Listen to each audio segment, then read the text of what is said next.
All right, everybody, we are here. Who's going to jump in with us here and talk some trash about 2020? I got to remember to like my own video here. See if I can Yes, figure out how to very do that important. without cutting everything off. Remember, always like yourself. That's not going to happen. I'm a self-hating person. All right. That's not going to happen. Oops. Gotta give her the old thumbs up button here. There you go. So where you at this fine evening? I'm in Illinois. It's a skating rink out here. My God, is it miserable? I stepped out of the truck, and if I wanted to, I probably could have slid to the store over there. I mean, it's just a solid sheet of ice the whole way. Yeah, So, I stepped out of my truck and fell down, but I tell you what, the concrete got the worst of it. I don't know if that crack was uh, there before I fell down, but damn sure there now. yeah, yeah. I was. I don't know. We'll see how easy it is to get out of this spot. I'd say I made a nice little indention in the ice with my hot tires. So Yeah, I parked on a downhill so that I can get going again. I just hope no one parks in front of me here. I ran an overnight last night, and man, it was like that freezing fog, and right. instantly freezed your windshield, and then it was freezing on the road. It got pretty ugly there for a while. I was thinking about shutting her down, but got out of it, and we got the job done like always. Yeah, Right. get that job done. America. America. That's right. So yeah, thought it'd be a good and appropriate to get on here tonight and talk some trash about 2020. Good riddance, huh? Yeah, I mean 2020 had its ups and downs. I got to say. I mean, Yeah. like this the last 6 months was pretty good as far as trucking goes, where from where I'm at. Um Before that, maybe not so much, and a few things happened that I'm not too crazy about, but you know, mostly I would say that everybody dying from COVID, probably the worst thing. Um, Yeah. It was like a year of kind of like a tale of 2 years for some people it was just awful and the worst year ever and then for other people, I hear from a lot of people it was their best year ever, money wise. And I kind of lived both right, sides of that. Kind of lived both sides with that. I had some parts of the year was just god awful and terrible, and then towards the end there, kind of things got together and were a little better. Had some personal losses. You had some illnesses, and we went through the summer with bad freight, and then it got better. So, boy, right. it's talk about the two extreme ends of the spectrum there all at one time, huh? It seemed like a long year to me too. Was it just me, or did it seem like a really long? Like, because the older you get, the faster the years go. It's just like it's. I don't know if it's time perception or what it is, but definitely as I've gotten older, time seems to be going. But this year, it pumped the brakes. So um, I don't know. Maybe it's a good thing. We gotta. If you don't get a little adversity every now and again, it's like you get too soft. Yeah, yeah, it was. It was a heck of a lot of adversity for a lot of people. Marty says he doesn't understand. Marty Saint Amour says he doesn't understand our title. Can we explain it? Well, Marty, we're just gonna get on here and talk some trash about 2020 and be glad it's gone, and maybe we'll talk about 2020 coming up here and what's going on there and what we think's going to happen with freight and rates and everything in general. And I'm just shooting the bull here. Vic Med's in here. Welcome, Vic. Any of you guys taking the vaccine? I'm not. I don't take any vaccines. Uh, I don't do well on vaccines. And Cash, I don't know what your opinion is, really. Can't wait to take it. You're gonna take them You all, know, aren't you? yeah, hell yeah. I took one for scurvy the other day. I'm in it for. You're I in it to got one win. for the. I got one for the mange. You know what I mean? Like I'm just covering all my bases here. All right. That's I right. run in a lot of circles. Some of them shady, some of them square. Whatever. Sounds like a hepatitis vaccine would be right up your alley. Yeah, yeah. They got a cure for that now. I don't sweat that so much. Like No? if you got a couple $100 grand, what's Hep C to anybody? Anymore. Like Look at Charlie Sheen. He's got the crud of all the cruds, and he's doing pretty well for himself. Right. Right. You know, as long as you So keep it to yourself. Yeah, I right. heart the verse is in here. He says 2020 stank on ice. Yeah, a little bit it Okay. did. Yeah, it did. Sure did. Yeah, I thought the 2020. I thought we were talking about a vision test. No, that would be more like 2080 for me with my Oh, Coke okay. bottle. Okay. Yeah, I got one good eye, so that's all I need. I Heart Cryptoverse says, I'll take the vaccine. No funky preservatives, so it's okay. He says, ivermectin is great for mange. All right. Okay. Good to know. Ivermectin, we used to use that on the cows on the farm. Yeah. I've missed those. I missed a few times. I've got some of that in me. Yeah. The cows get to kicking around, and now next thing you know, you got that stabbed in your thigh, and what you do? Give it a little squeeze. I mean, might as well. It's like that Tim Conway, Harvey Korman bit. You ever see that? That's one of the funniest, where Harvey Korman's in the dental chair and Tim Conway is trying to put the Novocaine in his mouth. Yeah. One of the funniest things ever. But all right, good crowd in here, 21 in here. Don't forget to hit the like button. Who else we got in here? Nicolay, Happy New Year. Well, Happy New Year to you. Rick Ends here. How's it going? Pretty good. We're off to a pretty good start here for 2021 so far, I'd have to say. But I tell you what, I know I've been kind of missing in action here on YouTube for the past couple of weeks, but I have been busier than all get out. I got a lot going on right now. And not just the holidays. We didn't really do much for Christmas. No family gatherings. Work, and then got a lot of back office stuff going on, and we'll get back into it here. But I've just been, man, I'm tired. It's hard to squeeze a nap in every day, for a couple hours at nighttime.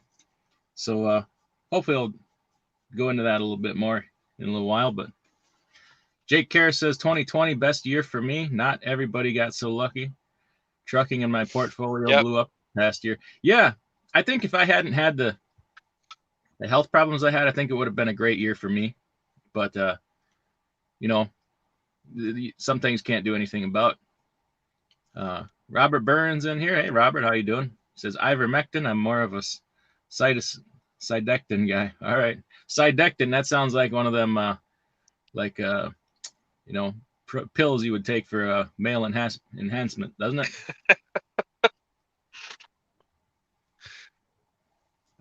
Harry Swazo's in here. Hey, Harry. I know I've gotten emails from you. Rick N says, did the link for the grease work? I don't know. I guess I missed something. Marty. The link for you, weren't you talking about the link for grease the other day? If somebody had found that grease. Oh, yeah. Yeah, shame on me. I should really learn the interwebs someday. I'm not Googling something and finding it. Like if the label doesn't look exactly the same, I don't really go any further than that because I can't be bothered, But yeah, some guys found that spray gel for me and sent it, so I appreciate that. Yeah, I did find it though. I'm gonna order me some of that. Marty says, well, I'm behind here. What's a typical truck and trailer maintenance a year? Man, that depends. I spend a lot of money on maintenance, probably more than most people, just because, I don't know. I tinker. Sometimes I fix stuff that ain't broken. I don't know, just to keep it from breaking. But, I would say probably most people would say, I don't know, around 10,000. But then some people don't include tires in maintenance. I include tires in maintenance. Anything I do for the truck, I include that in my maintenance numbers. Doesn't matter if it's, buy a headlight or buy a tire. Some guys separate that all out. To me, it doesn't really matter. Maintenance and parts is maintenance and parts. What do you think there? Yeah, same here. You gotta maintain tires to keep the truck on the road. I mean, I don't see why you would separate it out. Now I know when I am needing tires, I kind of bump my maintenance fund up a little bit. I'll throw an extra 50 or so a weekend. Just so how it is. When freight's good, you build it up a little bit. Yeah. So.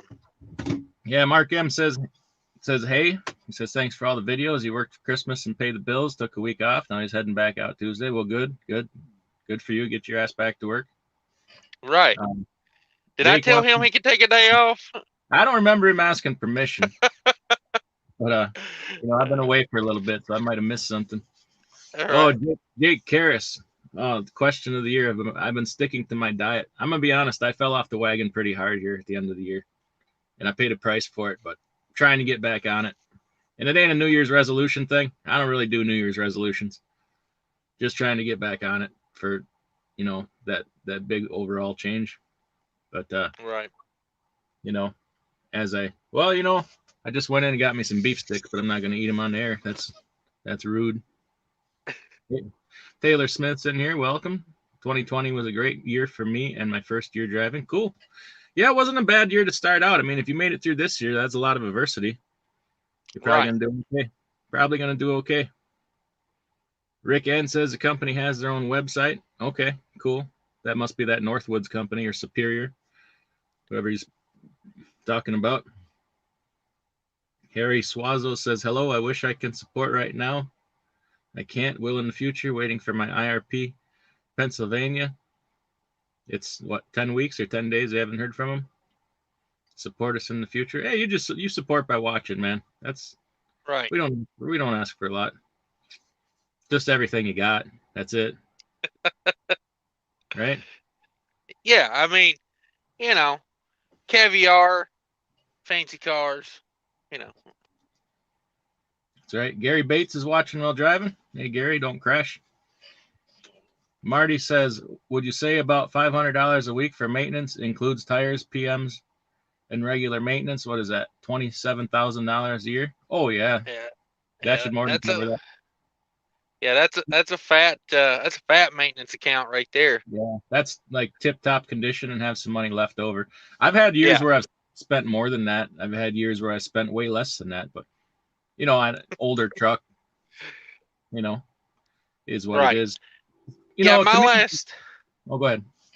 My last Freightliner, I think I spent that in the last month I owned it. So, you can go 10 months without spending a penny and then spend 40 grand. Right. Terrible. Yeah, I just always figure I don't get upset about maintenance. I just figure it is what it is. It's just part of what you got to do, Right. And if you're banging out those 3,000-mile weeks, 500's not too far out of line. I mean, if you're consistently killing it, on 3,000 miles a week, what is that? It's 15 cents, 17 cents a mile. What that is above my pay grade on the math. That's why I bring you in here, is in case I get a math question. Yeah, that sounds about right. I mean, let's do some quick math here. Yeah, that's 16.5 cents. So let's say 17 cents a mile. That's about right. I mean, Yeah. I Heart Cryptoverse says it's okay. We found it. And it was some old woman, not some guy. Okay. Cydectin is a dewormer for cattle like ivermectin, just a different brand. Okay. Vic Med wants to know, Cash, what do you haul? Dry van? What do you do there, Cash? I do reefer, and I do a lot of meat loads out of Minnesota, a lot of meat production up there. And, alcohol production's getting big in Minnesota. A lot of like breweries and stuff like that popping up, like a lot of the small ones are getting big up there. So, but been doing a lot of alcohol loads, stuff like that, mostly in a reefer, but I do dry loads a lot here lately because, they're paying. Yeah. Harry with $3 super sticker. Thank you, Harry. That's awfully nice of you. Appreciate that. Big Rig Rex says in here. He says, what's up, guys? Not much. Marty says, I had a tall bill of $1,500 for 1 month. Any way around that? Yes. Not really. Don't pay it, I guess, but you got to pay it. You got to keep that truck going down the road, Oh, a toll bill. A toll bill of $1,500 for a month. You must be up in that Northeast a lot, I'm guessing. Yeah, I mean, I dodged a lot last month, and I still paid a lot. I mean, I would say I was probably $600 to $700 last month. Like, You know, I Yeah, had one me week too. that was like $300. So yeah, it doesn't take long to add up, man. It's like No. for me, one trip out, like I'm going to New Jersey right now. Just one trip from Minneapolis to New Jersey, it's $160 one way. So Yeah. Yeah, but then you don't want to pay a good rate on the way back, so you just eat that, right? It doesn't. There's right, no tolls on the way back. yeah, Big got to Rig, go around them on the way back. yeah, Big Rig Rex says you guys see that PA Turnpike price increase. If you don't have an Easy Pass, I've got one, but it's just robbery up there. Yeah, you better wear some Kevlar when you walk in there because you're gonna get a gun stuck in your face for them Pennsylvania tolls. I tell you what, Hmm. it's ridiculous. I don't know. That's where's the tipping point on that? Where's the breaking point on that? We can only pay so much. What are you supposed to do? Pay the whole freight rate going across Pennsylvania? You know, it's Yeah, practically a freaking buck a mile the way it is, damn near. yeah, Uh, it's ridiculous. You know, they want to pay you a buck and a quarter, a buck and a half a mile coming out of there. You know, a lot of times, and heck, the tolls are that much until you get out of their darn state. right. So, yeah, I know Got to go up. they did 2 price increases last year. I think Pennsylvania tollway. I don't Yeah, know I what it was. believe it. Yeah, I don't know what they just raised it. Yeah, Marty says the only time I was on the PA roads is when I was hauling flatbed. Yeah. Rick N says you're supposed to charge more. Well, a lot of times we don't get to say what we charge. You know, right now we can, but in a lot of times, uh, you know, it is Yeah, what it is. a lot of that know your worth is a bunch of bullshit. I mean, I'll just be honest about it. Like, you know, I mean, I got a video where you can go back and look it up. I got my face on the pricing line negotiator or whatever, you know, and I put on there, I'm the best negotiator ever. Like, you don't get to pick your rate a lot of times, you know, and like, you know, you can get on YouTube and say, you know, you're the man and I'm this, you know, and whatever, but hell, if you don't haul it, they got 50 people that will, you know, like it ain't like you got anything special, you know. Yeah. You got a semi truck and a drive in. Wow, you're competing with, you know, 5,000 people. Like you're gonna do it at the rate Well, they give you. sometimes you're the hammer, sometimes you're the nail. You know, sometimes it's in our favor, sometimes it's not. Uh, Right. Yeah, Dirty freight. Broke in here. Look at that. Hey, Dirty Broke. What's up, Dirty Says, Bro? good man. Check out his channel. Check out Vic Med's channel too. I forgot to say that. Thank you, Vic Med, for coming in. Um, yeah. So I know we've talked about this a little bit offline, but let's talk about it. Let's do this right here and now. So when people get mad at us, they can yell at us right to our faces. All these people talking about freight rates going down. Freight rates going down. Freight rates are going down. Okay, they might be. They might be. They might be coming down a little bit. They are. Well, I'll say that. People are acting like they're tanking. They're going to nothing. You know, if we're going from $4.50 a mile to $3 a mile, or $3.50 a mile, we shouldn't be upset about that. You know, people are Right. talking people are talking this market down. It might sound like nonsense, but you can talk this down. For the first time, I'm getting emails from brokers saying freight rates are going down, but I still got good rates. You know, I still got freight. Like you're trying to talk this down intentionally. And Uh-huh. yeah, and VOC's in here. VOC knows his girth. But yeah, so people aren't BLC doing just missed my just trucking rant. yeah, he did. People aren't doing anybody any favors by getting on and screaming that freight rates are going down. That's exactly what they want. They want people to just capitulate Hmm. and go along with it. There's a couple things going on. Looking at the metrics, outbound tender rejections, the ocean shipping schedule, uh, tender volumes, uh, all the indicators are still very busy. But there's wild cards. The couple wild cards. One is the presidential thing going on, and the COVID thing going on. Absent of those two things, the data looks good for the first quarter. Ocean booking schedules are packed. Ships are waiting at port for 2 weeks to get unloaded. Stop talking this down, people. Just and don't go along with it. Yeah. It's busy. You know, going from $4 a mile coming out of California to two and a quarter, 250. That's still historically great rates coming out of California. Stop talking it down. Don't go along with it. it doesn't help. And that's exactly what they want because the Yeah. data looks strong. I'll admit, it could all turn tomorrow if they bust out some new, disease stuff or turmoil in this ongoing election crap. But there's nothing we can do about that. But I just think there's too much negativity. I'm not coming on here saying, rah, rah, things are going to be great. We're all going to be rich by February.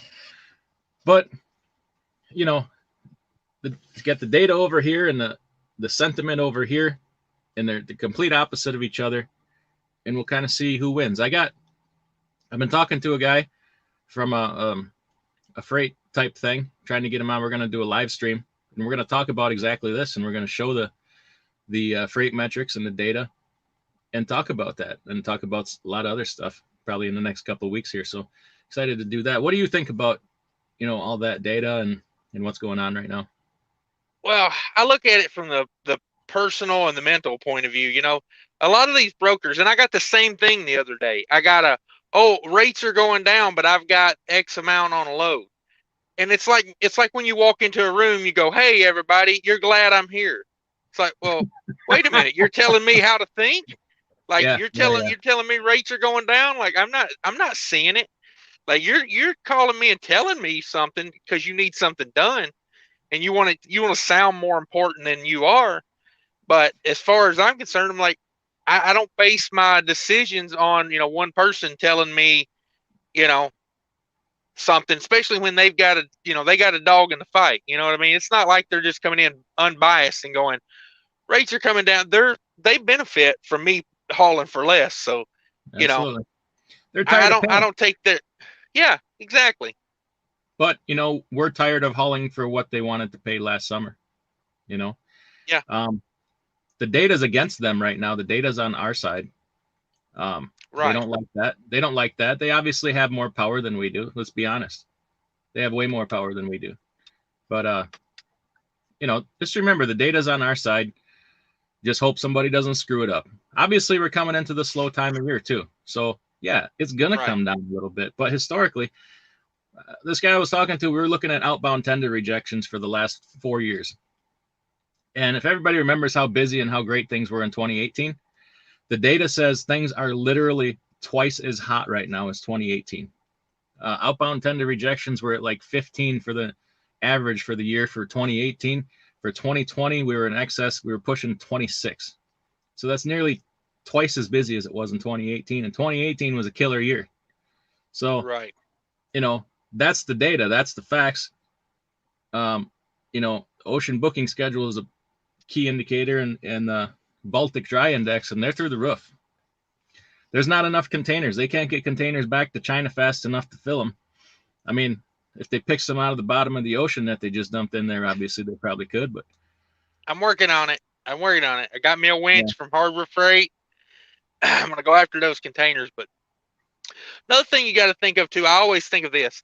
Anytime freight rates get good, the first person to come ruin it is a mega carrier. They throw these $2,000 to $25 million sign-on bonuses out there to get everybody into the industry.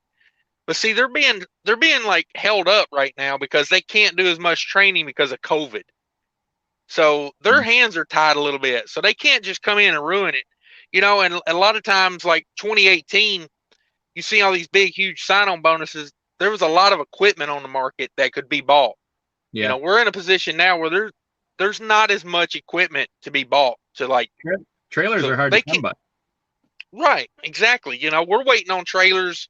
I think they were ordered in August and they're not going to be ready till like mid to end January. So Yeah, I'm looking for a couple trailers right now, and I'm having to travel a little bit. I'm going to go looking next week and hopefully at least get my hands on one. You can get older equipment, but all the customers want 10 years or newer now, so you got to deal with that. Oh, we got Gus is in here. Welcome, Gus. He says those tolls were supposed to pay for the construction of the highway, then they were going to be done. The only state I've ever seen take away tolls is Kentucky.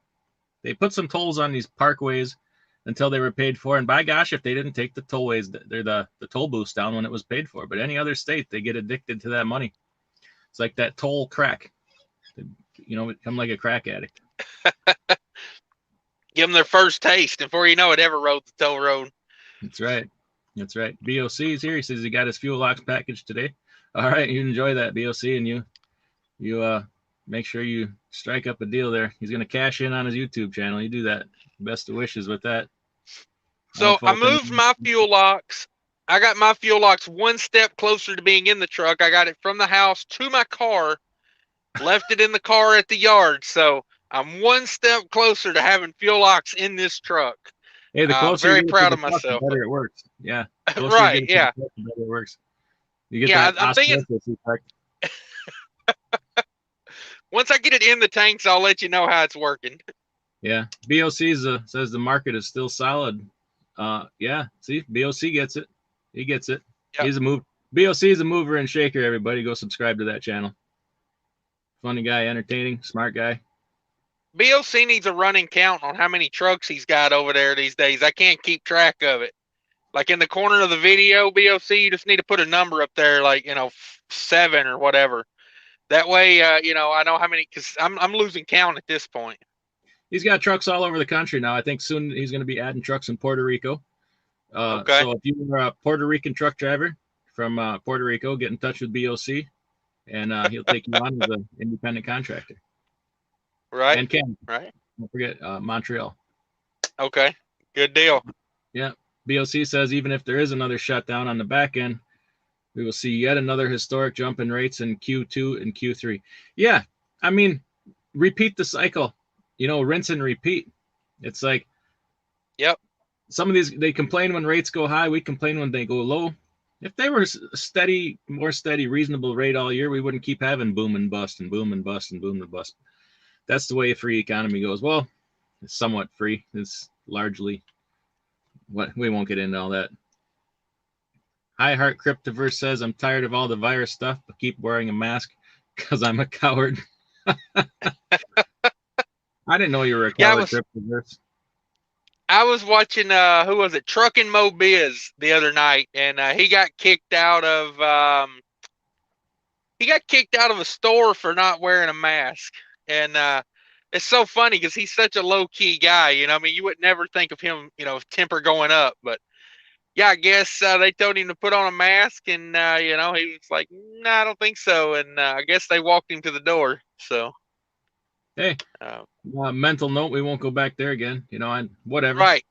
People can make their own policy, but I've always wondered, why is it okay to discriminate against people on this? So, if suddenly there's no discrimination. If somebody came into your store with cancer in the future, can you kick them out for having cancer? Right. There's no consistency. I mean, obviously, like BOC likes to say, it is what it is, but well, I don't want to get too controversial, but if the masks work, why are the cases going up? Because we're all wearing masks now. Like, I don't know. Science. I'm just saying. That's right. That's right. It's above my pay grade. I'm just worried about the load I got to pick up at midnight tonight. But okay. Mark M wants to know if we guys post our truck as available. I don't post my truck hardly ever. I don't use the load. I try to book. The last 3 months, I've used the load board very little. I've been booking most of my loads from contacts. I get emails from brokers and load lists. And I can count. There might be 2 new brokers that I've used in the last 3 months. It's just been working my contacts. But there'll come a time that things will switch around. Marty wants to know how many trailers I own. Right now, just one. I'm looking for definitely one more reefer and maybe 2 or 3. We're making some changes around here, and I'll talk about that in a little bit. Marty's in Wisconsin. Well, I'm in Illinois. Go ahead. Okay. Yeah, I'm in Illinois too right now. I only post my truck when I'm in a area where there's showing no other trucks available.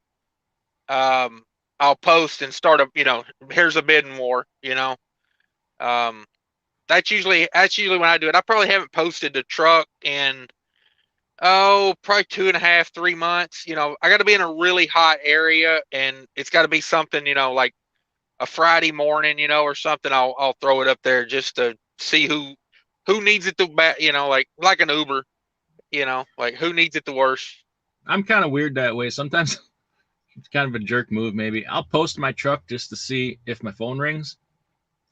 I use that to judge the level of hotness in an area. Like if there's a Yeah, demand. right, If there's no demand, nobody's going to call. But if I post my right. truck, obviously TQL is going to call every time because I think TQL has a prompt set in the computer. Anytime somebody Yeah, posts it automatically dials their number. But I want to see what the level of interest is in an area before I start putting out bids or taking rates. And sometimes when I post my truck, I won't put my number. I'll put my email address because I really don't have an intention of talking to them. I just want to see what the level of interest is. right. But who else do we got here? Big Rig Rex is here. He says, I guess COVID could get it right every once in a while. Maybe. I Heart Cryptoverse says, is a reefer acceptable up to 10 years of age? What about if carrying beef? To me, a reefer is acceptable at any age. I've seen 15-year-old reefers, as good as 5-year-old ones. It's just some customers have rules on ages, and it's funny how when things are busy like this and demand is high, they don't even check. But when things are slow, they think they can be more picky and they'll come out and look at your ID plate. I've had a few places take a look at that, but when they really need trailers, they'll overlook that. Right. But food grade, they want to. It's got to be in good condition. They want food grade trailer. Then of course California's got rules, but I don't go there, so I don't even care. But what's your company's most of their trailers? Are they newer? Yeah. They've really been upgrading the last year or two. Like I said, they got about 10 new ones coming in. They probably got, I would say 120-ish trailers, probably somewhere in that ballpark, 100 to 120. So, they're going to replace a pretty good percentage of them there at one time. So, the one I got's a 2018, I believe. Um, you know, they've still got some like 2012s hanging around, but they really try to get them out of there before the 10 years because, Yeah. Just it Well, causes so problems. at that 10-year mark, they're worth a lot less just because people Yep. can't run. Yep. It's stupid because they could be, you could put a new running gear under it, have the greatest trailer, but they want 10 years. So whatever. I guess that's their right. Right, and it's a lot of what you haul. We do quite a bit of frozen food here, and you do notice a difference when you're running that -10 with an Yeah. older trailer. You just don't have the insulation value there. Yeah. That's a big part of why they're getting new trailers here, for the insulating value. I like being able to hook to an ice cream load any time of year. They're good money. So I'm usually pretty, You and can have that ice cream. I run a lot of miles too, so I kind of get, I get a, not priority, but I usually can, if I go in there and say, hey, that trailer, probably wouldn't haul an ice cream load in June, you know, kind of a prima donna situation, like, uh, you know, They know who the great and mighty Cassius King is. They want to take care of the boy. uh, yeah, I mean, I call ahead. I let them know I'm coming. Is this like one of those things where all these drivers with YouTube lease to mega carriers? Their mega carrier gives them the best loads because they don't want to look bad on YouTube. Right, yeah. A little bit of that going on, but you don't say who your carrier is, so I guess it don't matter, right? Yeah, my carrier doesn't even know I have a YouTube channel. Like it. Yeah. So yeah, no, it just comes down to, we get a lot of guys that, they want to run 2 weeks out of the month, and they typically, if they're hooked to a newer trailer, they'll drop it in the yard because, they know, Yeah. you can't hold up the new nice equipment when you're not going to run, but 5,000 to 6,000 miles a month. Yeah. It just don't add up. Yeah. Night Ranger's in here. He says, sorry, late to the show. Some of us have to work on our Mack truck. I had a pre-pass with a carrier, went to Chicago, Indiana, and Texas, never had to pay. Does Pennsylvania have pre-pass? You mean easy? They have easy pass. I don't think they have pre-pass at any of their scales though, but they do have easy pass. Yeah. Mark M says my reefer is 15 years old now, and I've only had new prime of all people refuse my trailer. Go figure. Yeah, yeah. I don't know. I got a 2014, and it's in really great shape, especially on the inside. I don't think if anybody even looked, they would know how old it is. Snorlord's in here. Howdy, Snorlord. Check out that channel. It's got a great channel over there. Snorlord does live chats where he plays the guitar and takes requests. Any song you want to hear, even down to Captain and Tennille, he'll play that for you. Rick N says, what was, oh, I don't know. They're having a conversation between themselves. Rick N wants to know if masks work, why doesn't underwear hold back farts? I don't know. That's the question for the ages right there, my man. They make a carbon filled underwear for that, by the way, if you're having issues. You imagine getting that wet. Just saying. Yeah, I don't think, I think it's more of a gimmick than it is anything, you know, like, I'm just saying they didn't call me to test it. No, they didn't test that in the truck stops, did they? No. They're throwing it out and be like, this don't work. Let's move on. I send it back to them in a bag in a box. In a Walmart bag, leave it in the parking lot, huh? Right. Well, what do you think about fuel prices right now, my man? They are going up every single day. It seems like every time I turn around. Yeah, 270, 274, 275 going right here, where I'm at. So yeah. What do you think that's all about? Do you think they're just getting us back, or they finally got the opportunity, or now that the economy's a little bit better? Yeah, I think that's probably it. I mean, they always tend to go up a little bit in the winter. You know, it seems like fuel prices are always up a little bit in the winter. So, I think we're catching winter fuel prices. I think we're catching, you know, they gotta regroup a little bit. I think, these refineries and these wells have not been having a good year. I think they're kind of ramping it up to get what they can. They know the demand, they know what we'll pay, and they got the market research on it. So yeah, that's kind of what I think. Gary Bates pulled over just so he could talk to us. Appreciate you doing that. Thanks. Don't do anything dangerous while you're driving. He says wants to talk about the trickery rhetoric used about rates going down. He says basically the rates are going down because of inflation. In other words, more dollars to do the same work. That's why fuel is going up. There is, yeah, he's right. There is inflation going on in a lot of different ways. Price inflation and stealth inflation, and we deal with a certain amount of that too. There's a lot of factors. That's the thing too. It's like to say any certain one thing is the cause of fuel prices or rates too. There's a lot that goes into everything. There really is. You can't deny that. But right. Yeah. So what's your ways of combating fuel prices? What you slowing down? You idling your truck less? I mean, it's cold outside. What are your fuel purchasing strategies? Well, number one, always save the fuel. The cheapest fuel you'll buy is the fuel you don't use. So, cut down on the usage. Number one, fuel to rate ratio is still really good right now. So, it's not the end of the world, but of course it does show up on the bottom line. Like I always promote MUDFLAP. I've been using MUDFLAP a lot here lately. It's the way of the world.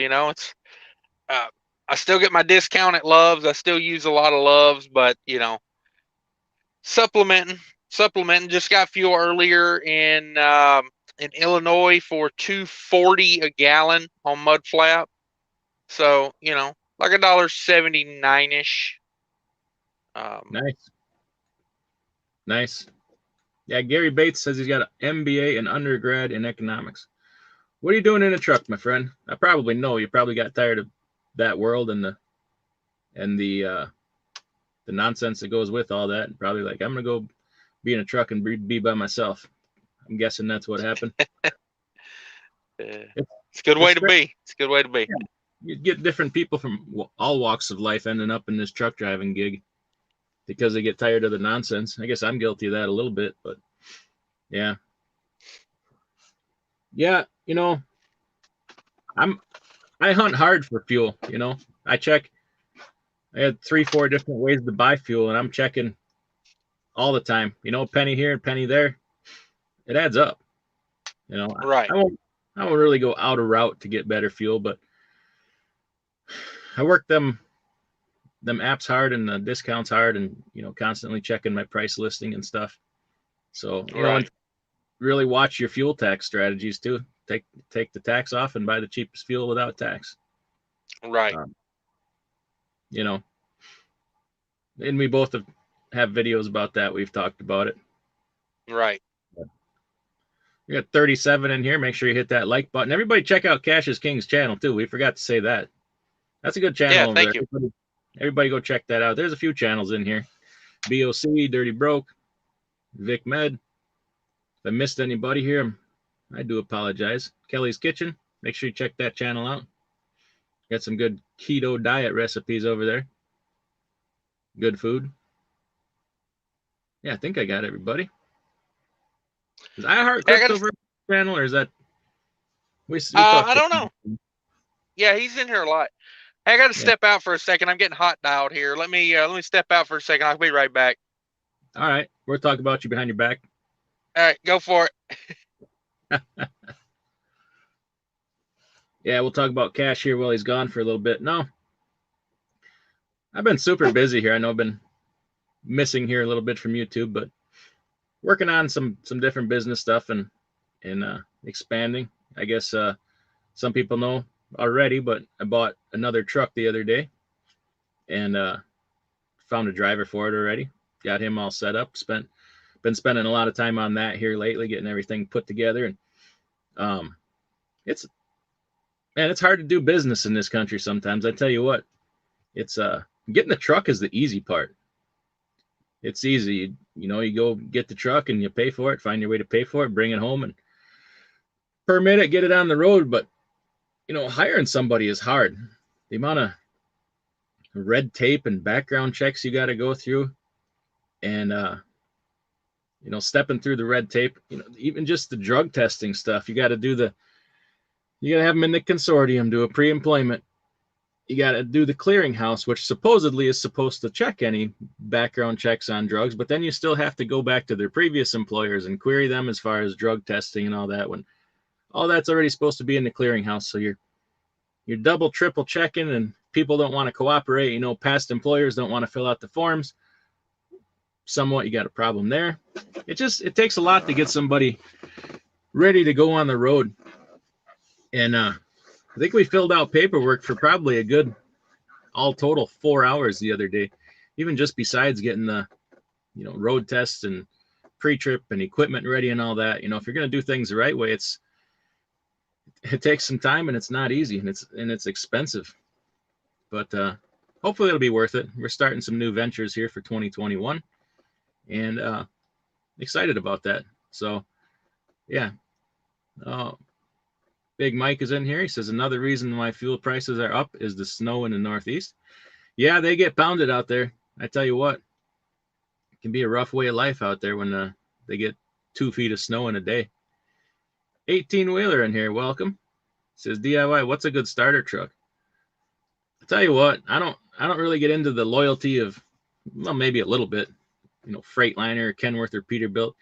The best starter truck for you is one you can afford. One you can afford, you know, decent mechanical condition, or, you know, something you can fix, and something that's efficient. If you want a long hood Pete and it's what you've wanted your entire life, I don't have a problem with you going and getting it. Just know the costs that come with it. You're hamstringing yourself right off the bat with bad fuel economy. And it's hard enough to make it in this business and industry and world without, I got to add cash back in here, without hamstringing yourself right off the bat with bad fuel economy, bad aerodynamics, and a high Yep. payment. So the best starter truck is get what you can afford, economically makes sense. Here we're talking about starter trucks here, Cash. I told him, best one is what he can afford, good mechanical condition, and start off right away. Don't hamstring yourself with bad fuel economy. What, you got anything to add to that? No, that's the big ones. That's the big three. Can you afford it? Is it in good mechanical condition? And is it? I like a good fuel efficient truck. It just it's like a bonus every year. It's like depending on how good you can do with your fuel economy and the price of the fuel. You're talking $10,000 to $20,000 extra just to run a fuel efficient truck. So Yeah, absolutely.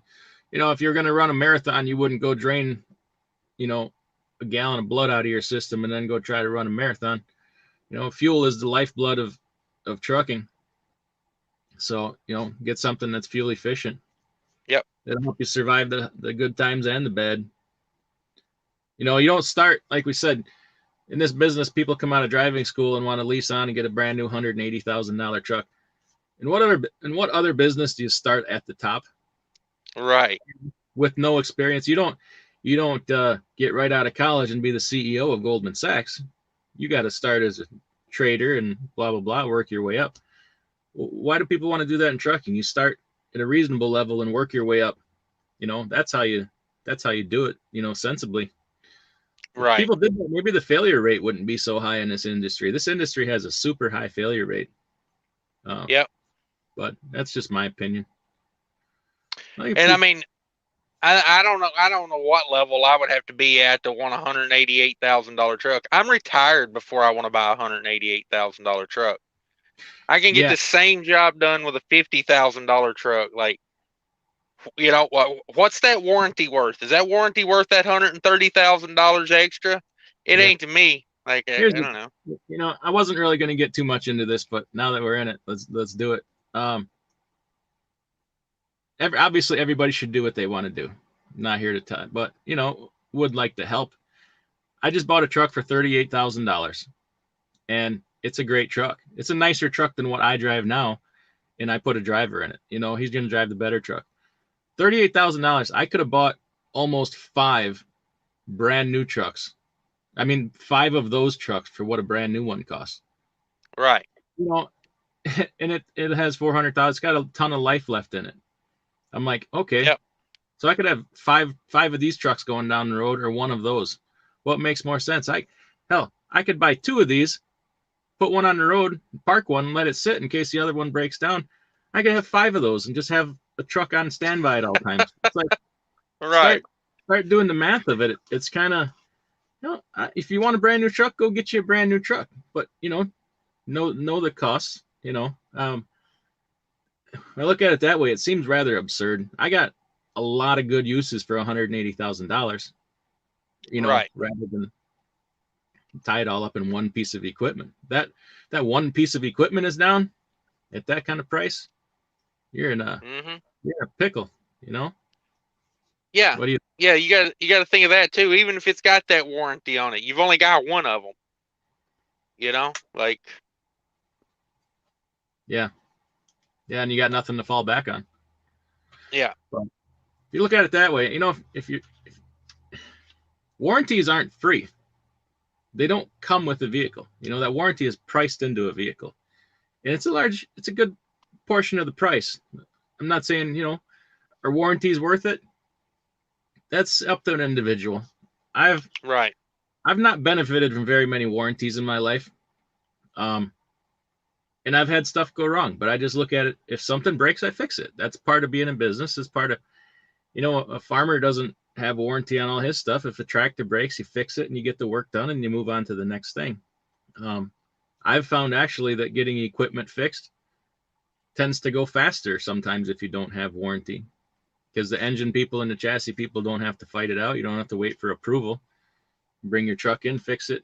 Obviously you pay for it, yes, but I could have bought an aftermarket warranty on that truck for $11,000. And when I sit down and think about it, I'm like, that's half the price of an overhaul. So could I end up needing an overhaul? Maybe. But at that point, I'm paying, basically $11,000 for it because I didn't buy the warranty. I don't have much of a problem with that, but maybe I'd judge it a little bit differently. Or I could just buy a second truck exactly just like it and swap the plates over and still be money ahead. I don't know. I'm not saying don't get a warranty. Some people it's very meaningful to them. I don't have a problem with that, but just to understand it's not free. How many years and miles was that warranty for that $11,000? What the heck was it? I think it was 3 years, like 300,000 miles or something like that. I didn't even get into the deep details of it because it just wasn't going to happen. You're talking about that's 1/3 the cost of the vehicle. It just made no sense. It really didn't. It would have covered everything though, but I don't know. It just wasn't going to happen. I cost average warranties like that. I'm like, because I break down like what I paid for warranty, and I kind of break it down like, okay, if I look at it over a period of time, say I get 36 months on the warranty, it breaks down to, what is that, 150 weeks. So, what is, whatever the warranty was, let's say, let's just round number it and say 10 grand. Like 150, that's like $66 a week for the warranty. Yeah. I mean, that's not bad. I don't know. I bought a truck, probably what I wouldn't have necessarily bought, but it was kind of a special kind of thing. I won't go into it, but the thought is we might run that truck for 2 years and trade it in on something else. I wanted to get somebody started. Right. And this was a good or a decent truck with lower miles. And I compared it to everything else with that kind of mileage in its category, and I was getting more for the money with that truck than I would have buying something else. So that's kind of why I did it. And it had an APU on it. It had a lot of things going for it. But yeah, so that's what it was, Now that's got the electric APU, right? Yeah, it's an idle-free APU. I don't know anything about it, but it was on there and it works. Yeah. So yeah, you gotta keep us updated on that. Yeah, we still got to figure out how it works. We got the manuals and everything. Go through it and see.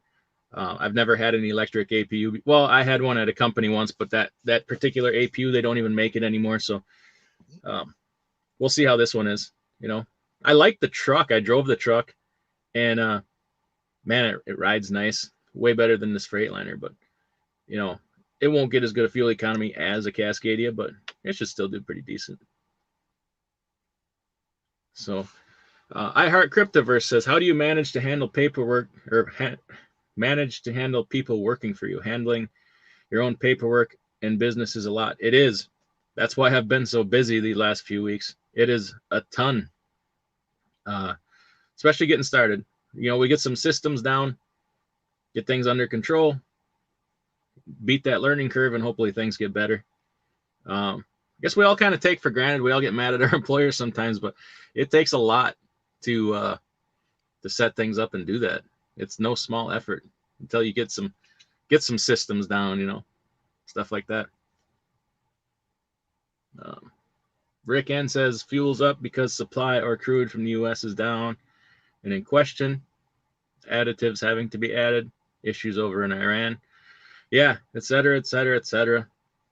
There's a lot. Sukhbir Singh says, hi, nice to see you. Happy New Year. Happy New Year to you, my friend. Thanks for stopping in. Make sure you subscribe to Cash is King Trucking channel. Great channel over there. Teach you how to be, successful reefer hauling, leased onto a company, stuff like that. with some good old-fashioned Tennessee humor mixed in there. Some great stories. You always seem to catch the best. You always seem to be in the right place at the right time as far as taking pictures and stuff and getting good pictures for thumbnails and seeing things happen. I gotta be quicker with the camera, I guess. Oh yeah, yeah. You got to be ready to go. Like the guy dropping the tanker on the bridge. Yeah. I almost like drove by that and not even realize what was going on, but I had to make the left, and I was like, "Why is this guy in the tanker just sitting in the way?" And then I looked at it for a minute, and I was like, "Wait a minute. There's no truck hooked to that tanker. That is just a tanker sitting on a bridge, a hazmat tanker sitting on a bridge." There you go. Yeah. Yeah. I'm gonna drop a link to my channel there if anybody needs that. If anybody else has a channel, drop a link. We support each other over here. I Heart Cryptoverse says my biggest fear is missing mechanical problems when it's time to buy my first truck. I understand that. I don't blame you. That's everybody's fear. I kind of, in a way, I kind of screwed myself here by rushing things. I had a lot of intentions to do. I was looking at this truck. I was gonna go do a whole video about going through the truck and what to look for. Unfortunately, I just didn't have the time. I ran out of time. I screwed myself out of probably 10 really good videos. But you got to get the truck. You got to get it on the road, and business comes first before YouTube. Although it would have been, I'll still figure something out. We'll do something. Maybe I could even do it on this truck. Go front to back and look at things. Yeah, you gotta change your mind if you're going to get a big YouTube channel, because most of the big YouTubers, trucking's like a back burner issue. It's more by YouTube. Like you got your priorities out of line. I do. And trust me, I'd kick myself over that, but I don't see myself ever making a lot of money off of YouTube. I don't. Well, never mind. Stop myself there. Rick N has a degree in accounting, a bachelor's in business management, focused on accounting, and I'm 2 courses from a master's in taxation. My brain would be fried by the time we got there. Right. Doing math all day. Freight Trucking's here. Evening, guys. Sorry so late. Well, where you been? How dare you show up late? There's a late fee, $310 for 30 minutes plus a rescheduling fee. And then we're going to take 6 hours to unload you. Welcome to the reefer business, my friend. Yeah, I got a question for freight trucking. Where are you at and what's your reefer temperature? That's what 6 times a day. That's why I had to step out. That broker, I swear to God, they're so nervous about this load freezing, the do not freeze. Oh my God. Are you running the reefer? I'm like, it's on, man. It's at 50 degrees. Nothing's going to freeze at 50 degrees. Like, I don't know what you got back there, but it could set for a month at 50 degrees, and not run out of fuel. Yeah. And like, we're fine. Don't calm down. I want to drive to his house and like set him down on the couch and put my arm around him and stroke his hair and tell him he's pretty. It's like, just calm down, buddy. Just calm down. That's right. Some of them need that. Uh-huh. I Heart Cryptoverse says there's a cheap Mark M and Rick N. There's cheaper ways to paper your walls. Always talking about all them degrees. Yeah, that's expensive wallpaper, isn't it? Oh man. Yeah, I got a GED up there. I got a GED at one time. I don't know what I did with it because nobody ever asked me for it. So I'm like, Yeah, it got you this far, right? Right. Exactly. Yep. Harry says, indeed, you're right. Good maintenance will do the job on any truck. That's right. He says, I Heart Cryptoverse says, do only mega carriers buy the $150,000 trucks? No, not necessarily. In my opinion, they should be the only ones because they're getting crazy discounts. Yeah, they might pay 150 and we pay 180 for the same truck. Yeah. Yeah, they're probably getting the new Freightliners. What's a new Freightliner right now? About 160-ish, depending on how you set it up. They're probably getting them for, what would you say, about 140, 130, maybe, if you're a Schneider type place. Yeah, I suppose it depends on how big you are and if you own your own dealer. Yeah. Yeah, Yeah, Snyder's got they're so many trucks sitting up there in Green Bay. I don't know if they're their own dealer. I don't know what the story is with it, but they got yeah, definitely got they're trucks. yeah, I think it was Dallas. They had them everywhere. They got trucks sitting everywhere. I was in some little BFE town cutting through Mississippi, I think, the other day. And there's just a little chain link fenced in lot there, and Schneider had 4 or 5 trucks sitting in it. I was like, they have literally got probably 5,000 trucks just sitting there, you know. Yeah, and But when you got, don't buy any of them. yeah, well, when they got money like that, like they Yeah, care. What's the flavor on that beef stick over there? sorry, I'm famished over here. It's an original flavor.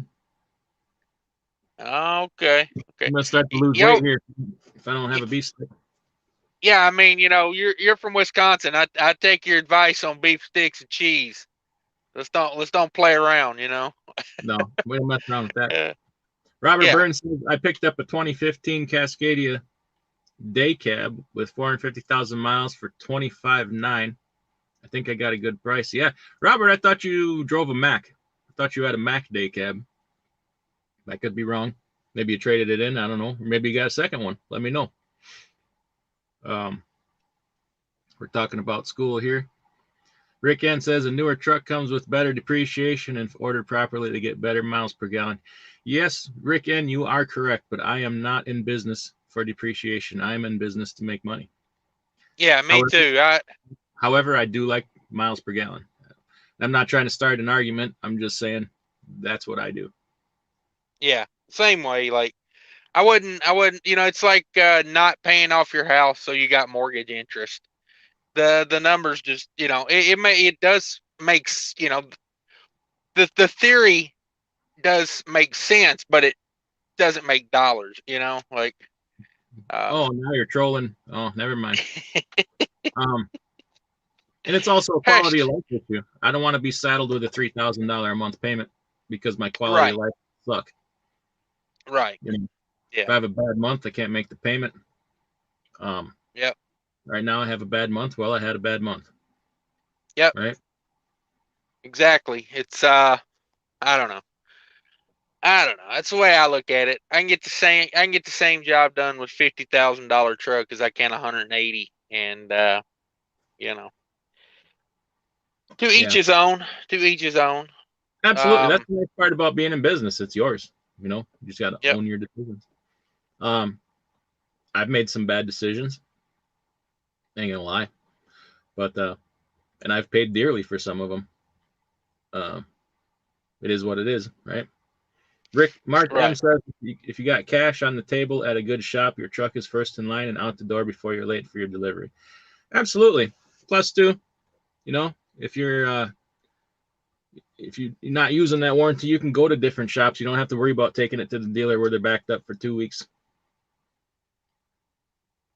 Big Mike in the house, he says if you take the emissions off the price and the warranty cost off the price, your actual truck cost is between 90 and 110K, depending on the manufacturer. Absolutely right. If we got the government mandates off it, I don't see any reason why a headlight has to be a 3-wire system hooked up to a dummy light. It's like, we did just fine before when you had a headlight out. You just changed it. It doesn't need to throw a check engine light. Stuff like that, too. Freight Trucking in here. $10 super chat. Thank you. Says tip your host.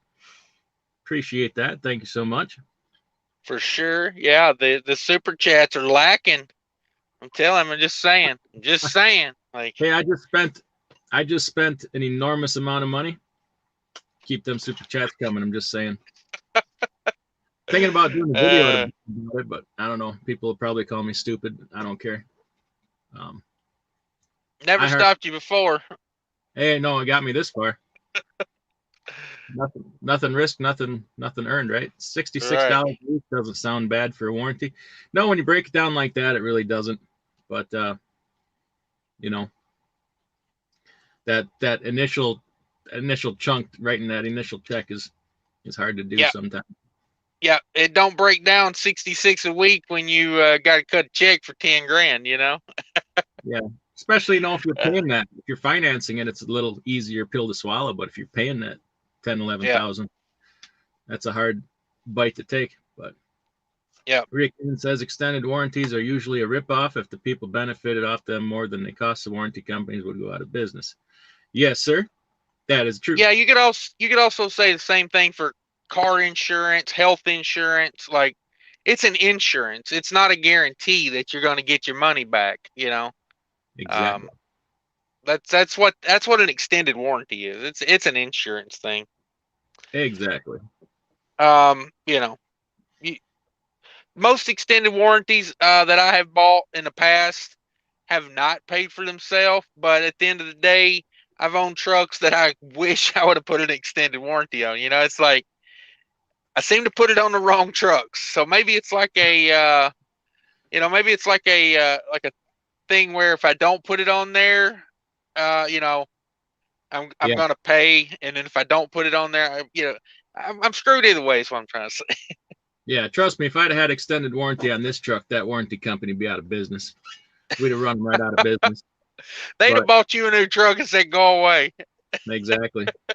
Be like, they'd reincorporate. They'd be called New Warranty Company Inc. just to dodge the lawsuits. Yeah, exactly. Harry Swazo says, does any of you know how long it takes to get IRP in Pennsylvania? I filed mine on 12/20/20. Have not heard from motor vehicle yet.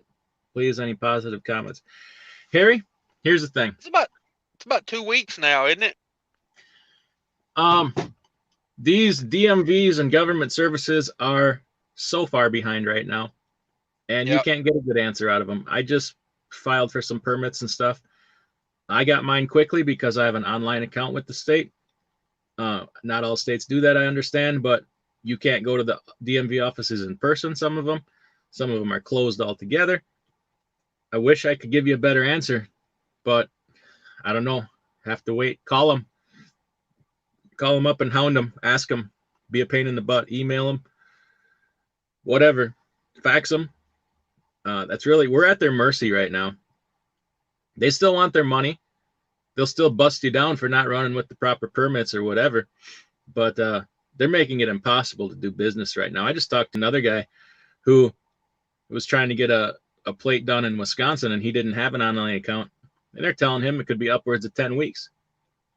So it's like, how long do you wait? I just emailing them today, I'm trying to help them out, seeing if they can get them an online account, but it's ridiculous. It's tough right now.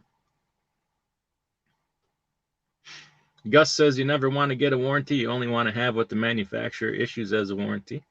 That's a good strategy right there. I like that. Muhammad wants to know if we have any ideas for the coolant. Where did I got lost here. And I'll tell you this, I had the same thoughts about warranty until I rebuilt an emission system almost 2 times over. And let me tell you, then now I don't think warranty's so bad a deal. Make Yeah. sure it covers that emission system, pretty good. And that's the way I see them. Sorry, I'm freezing here. I got to cover up with my sweatshirt. That's a good point that I didn't think of. I guess on the newer trucks with emissions, a guy can make a lot stronger case for having a warranty. Yeah. It's not like the old Series 60 and N14s and stuff where things were very fixable. It's like some of this warranty stuff now. It can't be fixed even if it is under warranty. They don't know what to do, but definitely, Right. I got. I think I'm gonna kick my bunk heater on too. You got me cold over here. Yeah. I got lost in the comments here for a second. Oh, Muhammad says oil in the coolant. Oh no, that's bad. That's bad news. Yeah, that's typically like a head issue, isn't it? Yeah, possibly air compressor. Yeah, also, that too. But you definitely have something. First thing I do is take it in and have them pressure test the head. Just pressure test the They can put a plunger on your coolant reservoir, pressurize the system, and see if you're leaking any pressure down first. That'd be the first place to start. Right. Yep. Getting good answers. Oil cooler too. Yep. Pull an oil sample. See what you got in there too. Definitely right away. Night Ranger says my 2015 Mac had the electric APU. Work good, but keep the battery maintenance up. Be careful in cold weather. Good choice. Yep. Okay. It's a good tip there for somebody who's had one. Yeah, you definitely want. You definitely don't want to go cheap on those batteries for that APU. But you get what you pay for most of the time with batteries. Yep. Yep. Gus wants to know, is mine the Century class Freightliner? It's a Columbia, so it's pretty similar to the Century class.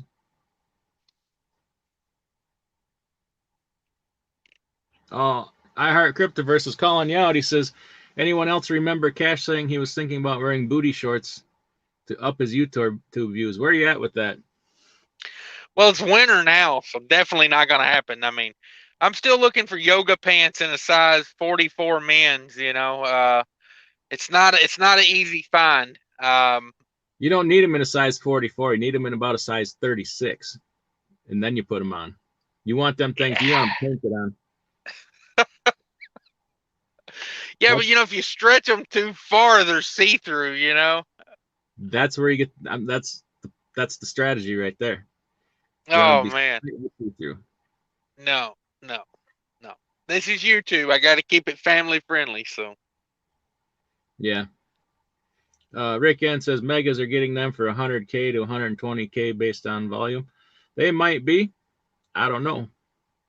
I don't know any way to find out. So they're not going to tell us, are they? Oh, Robert Burns says he bought a second truck working on finding a driver. Well, congratulations on that, Robert. Good luck on finding a driver. Night Ranger says the satellite technology on the reefer trailers is amazing. It can show the customer the temp and location, so you don't have to stroke the customer's hair, but just another cost. Yeah, you know what, Night Ranger, you're right. But even if you had that technology, them son of a guns are still going to call you every 10 minutes anyway. They put you on these tracking, and then they don't even look at them. They still want to call you, bug the crap out of you every 15 minutes, but they want you to tell them everything's okay. A couple of these tracking things, they got it where it'll hit you like every 4 hours to enter the reefer temp. The tracking software on your phone, it sends you an update or a notification every 4 hours. It'll say, please enter your reefer temp, and you enter it and they don't care. They still call you. Like, it's just, it's micromanagement. So. Yeah. Rick N says, if you buy a new truck, you need to put enough down to have a manageable payment. But the fuel savings, I think, make up for a $2K a month payment if you drive coast to coast. Yeah, you got to do what you're comfortable with. I'm a big fan of the 100% down payment plan. And then we don't even have to worry about that $2,000 a month payment either. But each according to his means, is what you got to do. Oh, Rick N with a $5 super chat. Thank you, Rick. That's awfully nice of you. Appreciate that.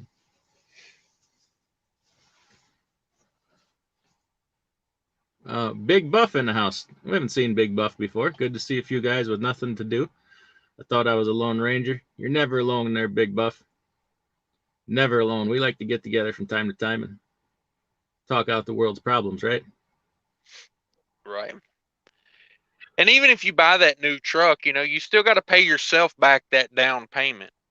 So, like, you may be paying $2,000 to the finance company, but you got to pay yourself back the down payment as well. So, it's hard to find a strategy to get a new truck for under like $3,000 a month. Even if you put 1/3 down, at 150, you put 50 down, you still owe 100K. And you got to pay yourself back that 50,000. So, yeah.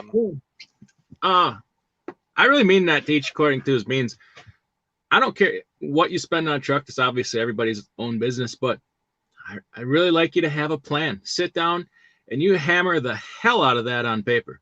You come up with every conceivable possible scenario with things going good, things going bad, the world going to hell, the world whatever. And if you're comfortable with it, you go ahead and do that. But, Right. you know, you're increasing your chance of success. I just don't want to see people saddle themselves with something right off the bat that you ain't going to make it, or your margin is so slim that you got to stay out for 18 weeks at a time or 6 months Right. at a time. Or this one person was talking about they're staying out for 2 years at a time. I'm like, nobody should have to do that. You shouldn't have to live like that. That ain't life. You know, if you want to do it on your terms, that's different. But I don't know. What do you think? No, I 100% disagree. You should follow what I say to a T, and if you don't, you're doing it wrong. And Yeah. I'm joking, obviously. I'm joking, obviously. No, I mean, if a new truck is your thing, buy that new truck. You know, I'm not hating on you. I'm just saying, you know, you got to keep in mind that if you put, you know, 50,000 or whatever down, you got to, you know, you need to factor in you're going to pay yourself back that money. You know, like it's not a lowered payment because you got the truck for 100,000. It's a lowered payment, and you came out of pocket, you know, a big chunk of money. And that's, you know, I don't know. Yeah, I'm just not I'm not a fan of the new truck strategy. You know, it's like I don't know. Maybe one day I'll change my mind, but as of now, I'm more about, you know, I don't want to take the depreciation hit. You know, driving it off the lot. You know, you see trucks on the truck paper with 100,000 miles on them, and they took a $40,000 depreciation. Like, Yeah. it's not me. I'm not that guy. Um, Yeah. But, you know, you've put your time in, you've worked up to it. You probably, you know, I mean, you could probably pay cash for a down, you know, for a truck in a year, a brand new truck. You know, that's how you do it. I mean, yeah. you know, working up to it, like I Like, said. like I said, I'll be ready for retirement before I, you know, pay 180,000 for a truck. I'm ready Um, for retirement right now. I'll tell you what. Big Mike says, yeah, who do you want to give the interest to, the truck manufacturer or yourself with the warranty? I like to keep the money myself, right?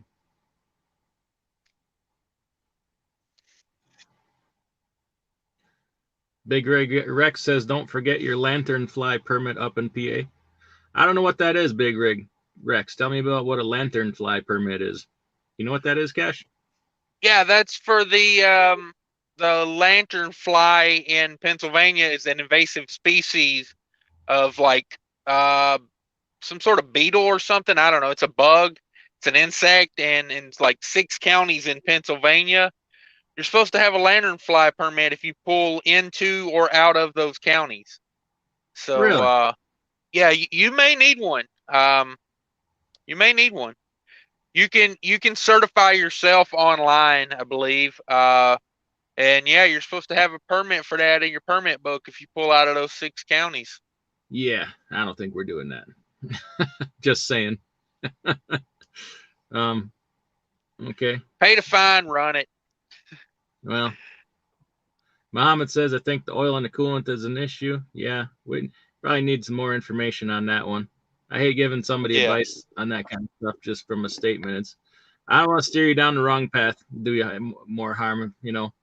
We definitely don't want to harm anybody. Rick's N says, Cash, you want a woman size 22. Yeah, you definitely see through them.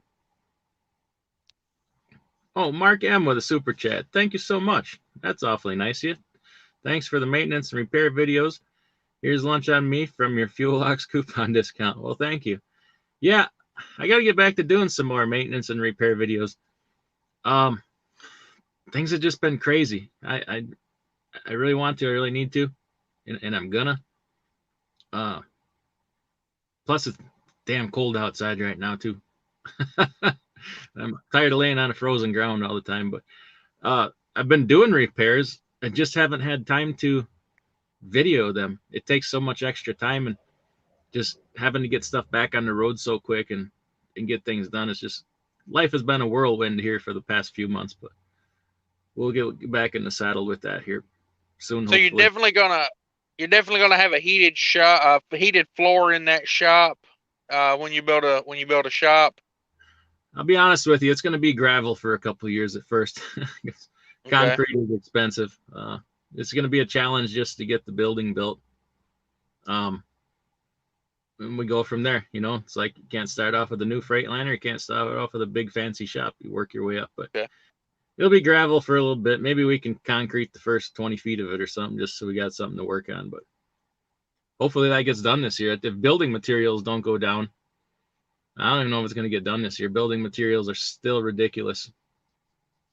But we'll see. Yeah, with inflation, I don't think they're going down anytime soon.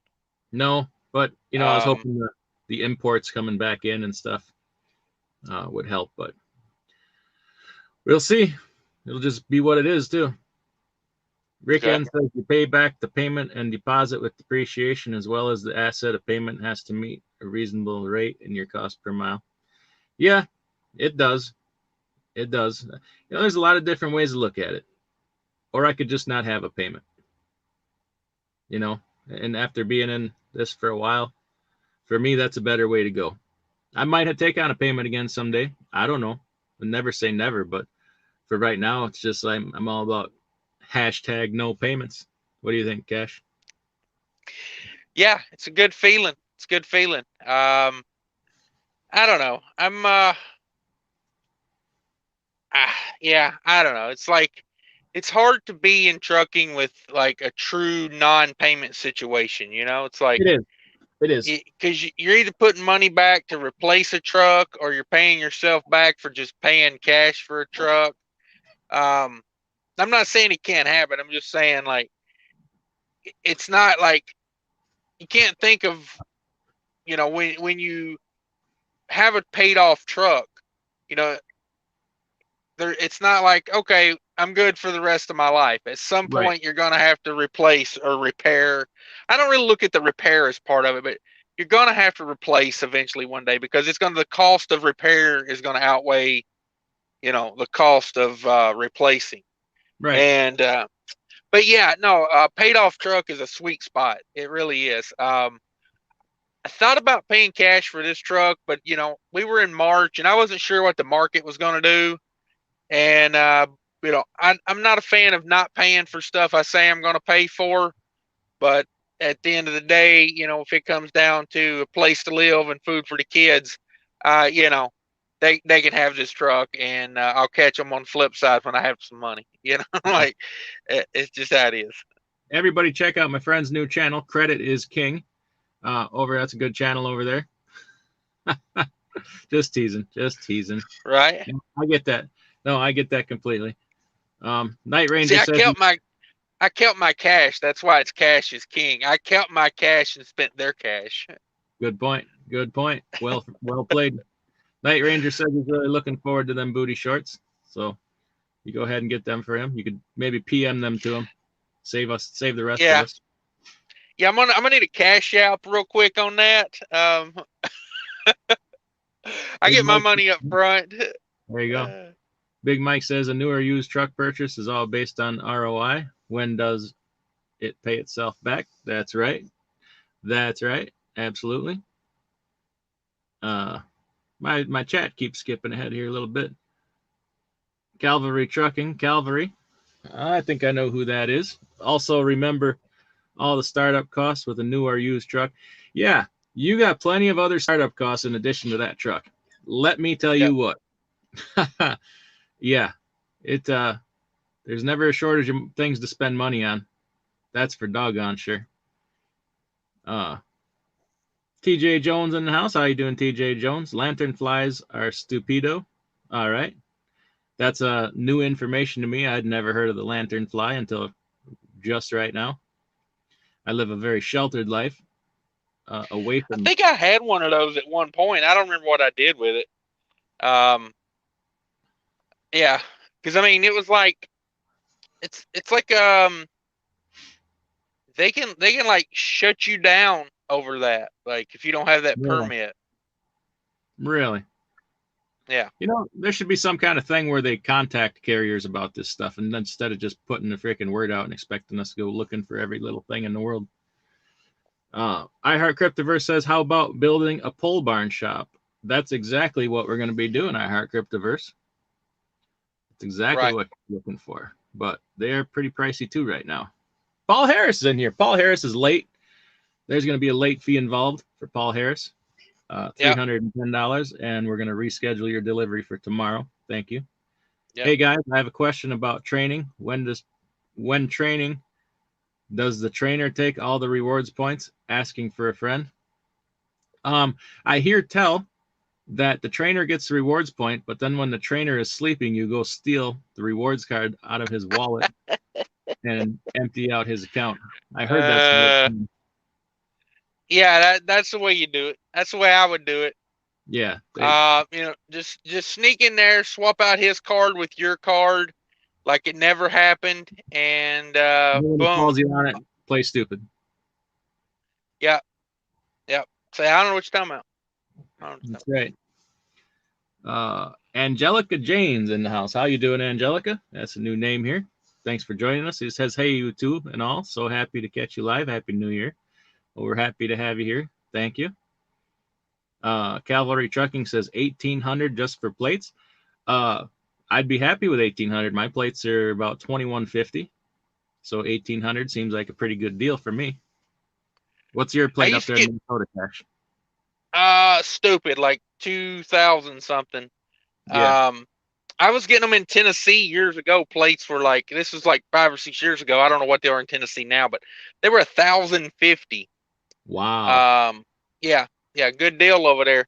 Good deal. I have a friend in South Dakota. I think his plates are about 1,600 when he had them. So, okay. Mark M says, remember to like the live stream. Yeah, everybody hit that like button.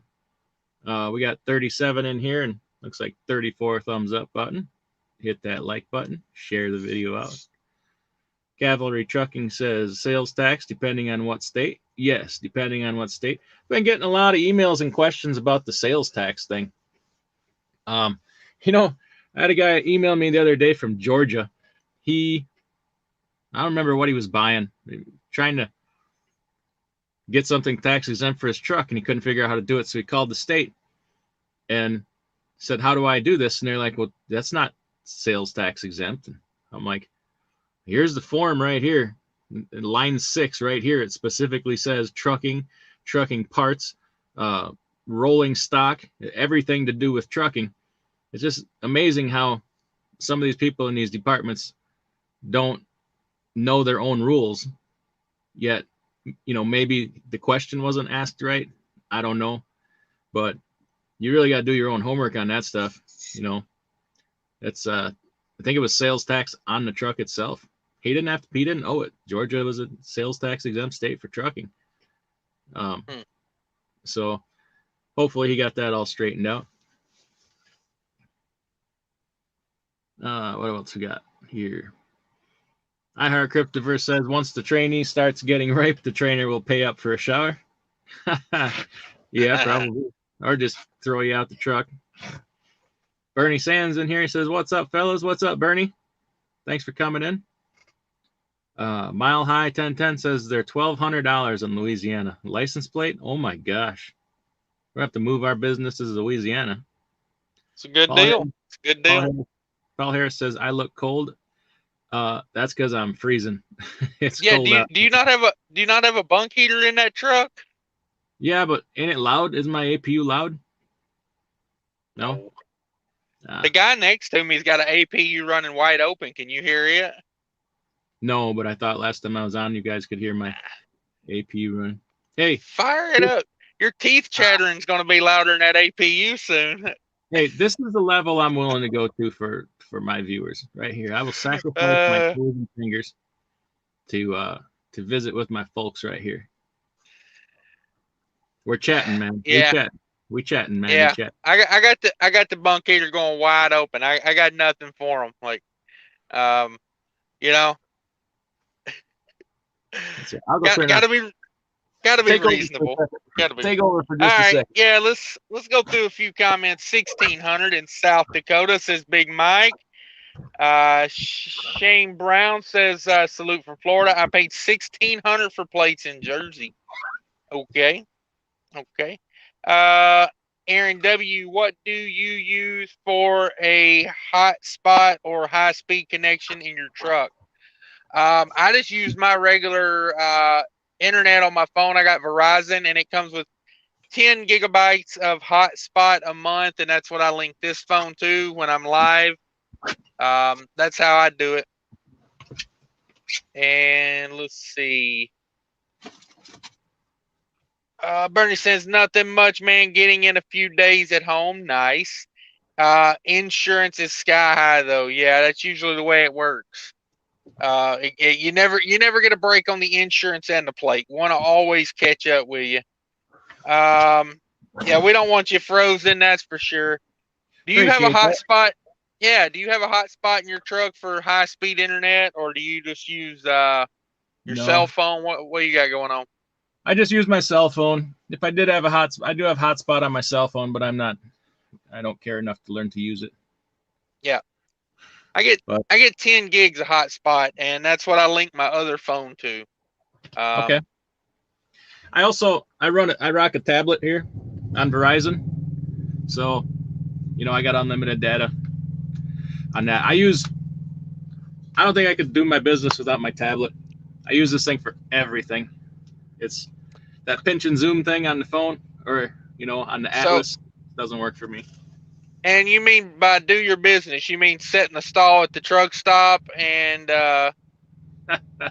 play around on your tablet? I hear a lot of click, click, click, click, click, click, click, click when I'm in the bathroom. Is that you in there? Sometimes I need a little coaching. What are you going to do? Okay. I just wondered. Just clarifying. Yeah. No judgment. No judgment here. Judgment free zone. Just Thank you. You know what I like when I'm in the men's room using the bathroom? I like it when somebody's phone goes, "Take ramp on the left." You ever hear that? Yeah. I think that's the greatest. That's like it's like, yeah, Google doesn't realize when you're taking a dump.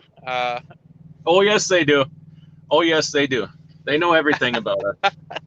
We've proven that here in the last few days with the, yeah, touching on a little bit. Yeah. I heard Cryptoverse says they don't want us to freeze. Well, thank you. You might be the only one. Cavalry says paid $2,000 in Illinois to get leased on with some company. Yeah, that's about right. It's about the same as Wisconsin. A little less, actually. I'm surprised it's cheaper. I'm surprised that New Jersey was so cheap. I would think they'd soak the heck out of you up there in Jersey. Right. Then you got 1,800 in New Hampshire. Yeah, I talked to him a little bit. He just switched he got his own authority. Had a paid for plate. And they wouldn't give him his money back. His carrier wouldn't give him his money back there in Illinois. He had to buy a whole nother one there in New Hampshire. Nice. Hey, I'm going to run in and use the restroom real quick. I'll be right back in about 5. Yeah. Mark M says, is your Webasto broken? My Webasto is working great. Oh, what did I do? Now I'm pinning comments all over the place. Look at that. No, it's working good. It just I know my APU is a little bit loud and I didn't want to. Can you guys hear my APU kick in right now? It's running. Rick N says Google knows everything. You don't know how right you are. We were talking on the phone the other day about some other foreign country, and me and Cash there, and I pulled up the Google Maps on my tablet. I didn't put anything in. It's a totally different device, and the tablet could not hear him talking, obviously. And opened up my Google Maps to look up something. It went right to those places in this foreign country we were talking about, and he was talking about these certain buildings in this country, and it started bringing them up. They would just pop up on the map. I can't get it to do that when I want it to do it, but it's quite eye-opening. NV, welcome. Haven't seen you around in a while. Thanks for joining us. He says, watch. Now I lost it. Watch Social Dilemma. Okay, let's check that out. Sounds like a documentary, maybe. Chicken Holler. He says, you're going to have to send your badgers a DIY video on putting their trophy back together. Oh, man. My wife showed me that. First of all, who names a bowl game the Mayo Bowl? I don't know if I'd want to participate in something like that. That's it's got to be the bottom, right above the toilet bowl, right above the Ferguson toilet bowl. Al Bundy reference, quick Al Bundy reference there. But they're dancing around in the locker room. Quarterback was, and he dropped the trophy and shattered it in a million pieces. Little embarrassing. Bernie says he can't hear my APU. Awesome, good deal. Rick N says, I'm sure I know Google knows who killed Kennedy. I think Google knows everything. They know who. Well, they're probably listening right now, aren't they? No APU noise. Good deal. Kelly's Kitchen says, Chicken Holler. Good thing Metz is not a wide receiver. Yeah, that's good. He's dropped that ball. NV says, watch Social Dilemma. It's literally the inventors of Google saying they really messed up, but can't control what they've unleashed. I believe that. We've a lot of things, these things they've really lost control over. And some really nefarious people have gotten their hands on this stuff. Everybody, thanks for stopping in. Cash just checked out to go use the little girl's room for a little bit. He'll be right back. iHeart Cryptoverse says, IMF wants to use your search history to help determine your credit score. Isn't that ridiculous? Let's talk about that credit score thing for a minute. I have a really unusual opinion on that. Maybe I've not encountered anybody else that has this opinion. I never consented to anybody building a credit profile on me. Never asked them to do it. Never authorized them to do it. Yet when I go to borrow money, they can give a lender a profile on me. In my opinion, slander me. It amounts to slander or libel. I forget which one is in writing, which one is which, but we'll say slander for now. Doesn't really matter. How can I not hold them liable from that? Because something they say about me could keep me from getting a loan, keep me from increasing my business. I have no contract with these people. I have no contract with Equifax, TransUnion, but yet they have this whole profile on me, and it's totally against my will. But yet they can give people information about me that controls whether or not pretty much I'm allowed to advance or do anything in life. I don't understand how that can be, I can't sue them for that. I have no contract with them. But that's the way the world works, isn't it? Big Red Grex says, I was doing maintenance on my S-Bar and got that damn little filter jammed up inside of it. Had to take apart the entire thing. Oh, that's not good, Big Red Grex. I got a really fine pair of needle nose pliers, a long handle. Where's the nose part on them is about that long, and I can get down in there and grab that little screen and pull it out. Sometimes it's best to get down in there and pry the edges of that little screen out so that you can get a needle nose in there and just grab it and pull it out. That screen can come out pretty hard, especially if you don't do it every year. But you don't want to leave the little shards of screen down in that burn chamber. They can raise some havoc in there. But you can replace that burn chamber. I don't know what a new one is. I don't know, a couple $100. I don't really know. I have a friend that bought some of the Chinese S-Bar heaters, like $199, and he swears they're just as good. He says they put off more heat than an S-Bar or Webasto. He bought 3 of them, put one in his side by side, and I don't remember what he did with the other 2, but he loves them. He says they're actually better and way cheaper. NV says, I check in on you daily, bro. You are by far the most money smart trucker I've ever. Appreciate your videos, for real. Well, thanks, NV. You're an OG. You go. I don't forget people that comment on my channel. It's getting to the point where it's hard to remember some stuff because I get so many comments. But NV, you've been there from way back to the beginning, and I appreciate that. And some of the new people, the older people too, we don't necessarily agree on everything, but we have some pretty good conversations, and I appreciate that. I haven't seen a guy named Open Road in a long time. Open Road, if you're still watching this channel, I'd love to hear from you. Stick and Clutch, that's one of my boys right there too. Goes way back. Rick N says, well, Google owns YouTube, so they are listening. Yes, they absolutely are. Absolutely are. 18 Wheeler says, DIY, do you haul reefer or dry? I haul reefer. I haul dry freight in the reefer, but I'm a reefer carrier, basically. I don't know. Where I live, it's more practical to have a reefer. We got cheese, we have potatoes, but we're also a large amount of paper, a lot of paper mills, and you can haul most of that in a reefer, although a lot of it anymore I choose not to. Uh, I haul a lot of cheese. And Rick Ann says, you gave permission when you checked the box to share information with the related parties. That's the thing, Rick Ann. I never check those boxes. I don't check any of them. Ever. Gus says it's in the fine print. Um, maybe. Maybe. But I don't see how my bank can enter me into a contract with a third party.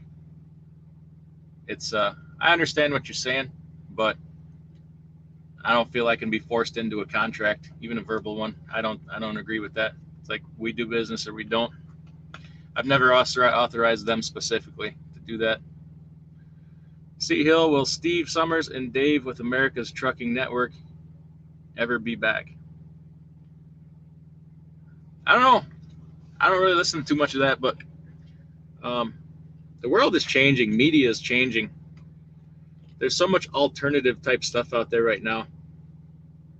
YouTube and some of these other alternative medias, they're going to take the place of your nightly news and stuff like that.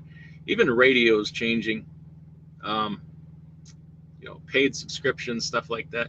Heck, I haven't even listened to the radio in years. I was doing all podcasts. When I was home, I'd load up my MP3 player with all the podcasts I wanted to listen to for the week, and I'd never even make it all the way through them.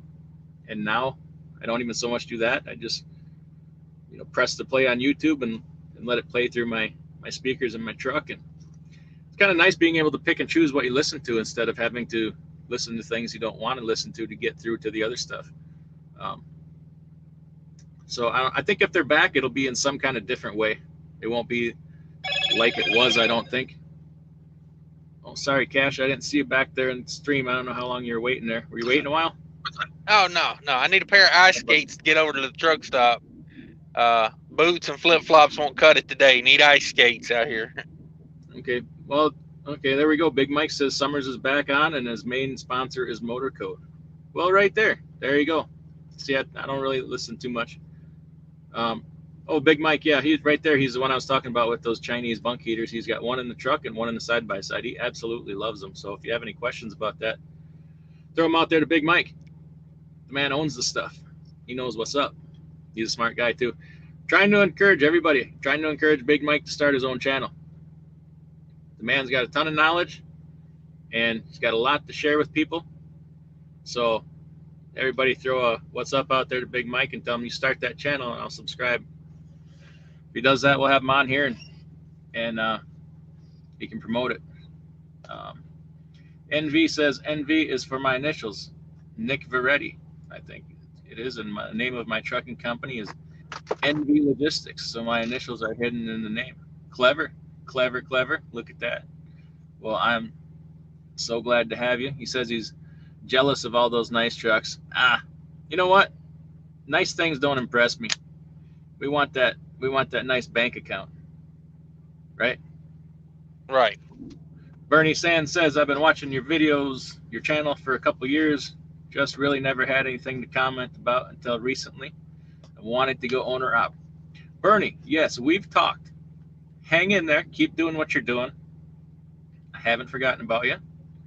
And I'm hamstrung. I mean, small companies are at a mercy of their insurance company. But when the time is right, we'll get there. Lolly Sanders, $5 super chat. Thank you for dent removal services. Well, thank you so Oh, much, okay. Lolly Sanders. It's almost like Google is listening to my phone conversations now. Thank you. Thank you, Lolly Sanders. Appreciate that. Oh, I guarantee you Google's listening. I'm sorry. It's dent Uh, removal services is such an inside joke. I can't, or I'll. Oh, you're gonna get me laughing so hard I start crying here. Come on, man. Oh my God. Great shows you guys put on, learning lots. Well, thanks for joining us, Sean Fairman. We love having you. We mostly like to get in here and talk some trash, and we're all about throwing ideas around. Gus says, "I hear you. I don't agree with it either." Appreciate that, Gus. I think Gus is a businessman. He knows what's up. He's running a construction company there, I'm guessing. So Gus knows what it is all about to be a small businessman. And I'm guessing Gus knows what it is to be a free individual also.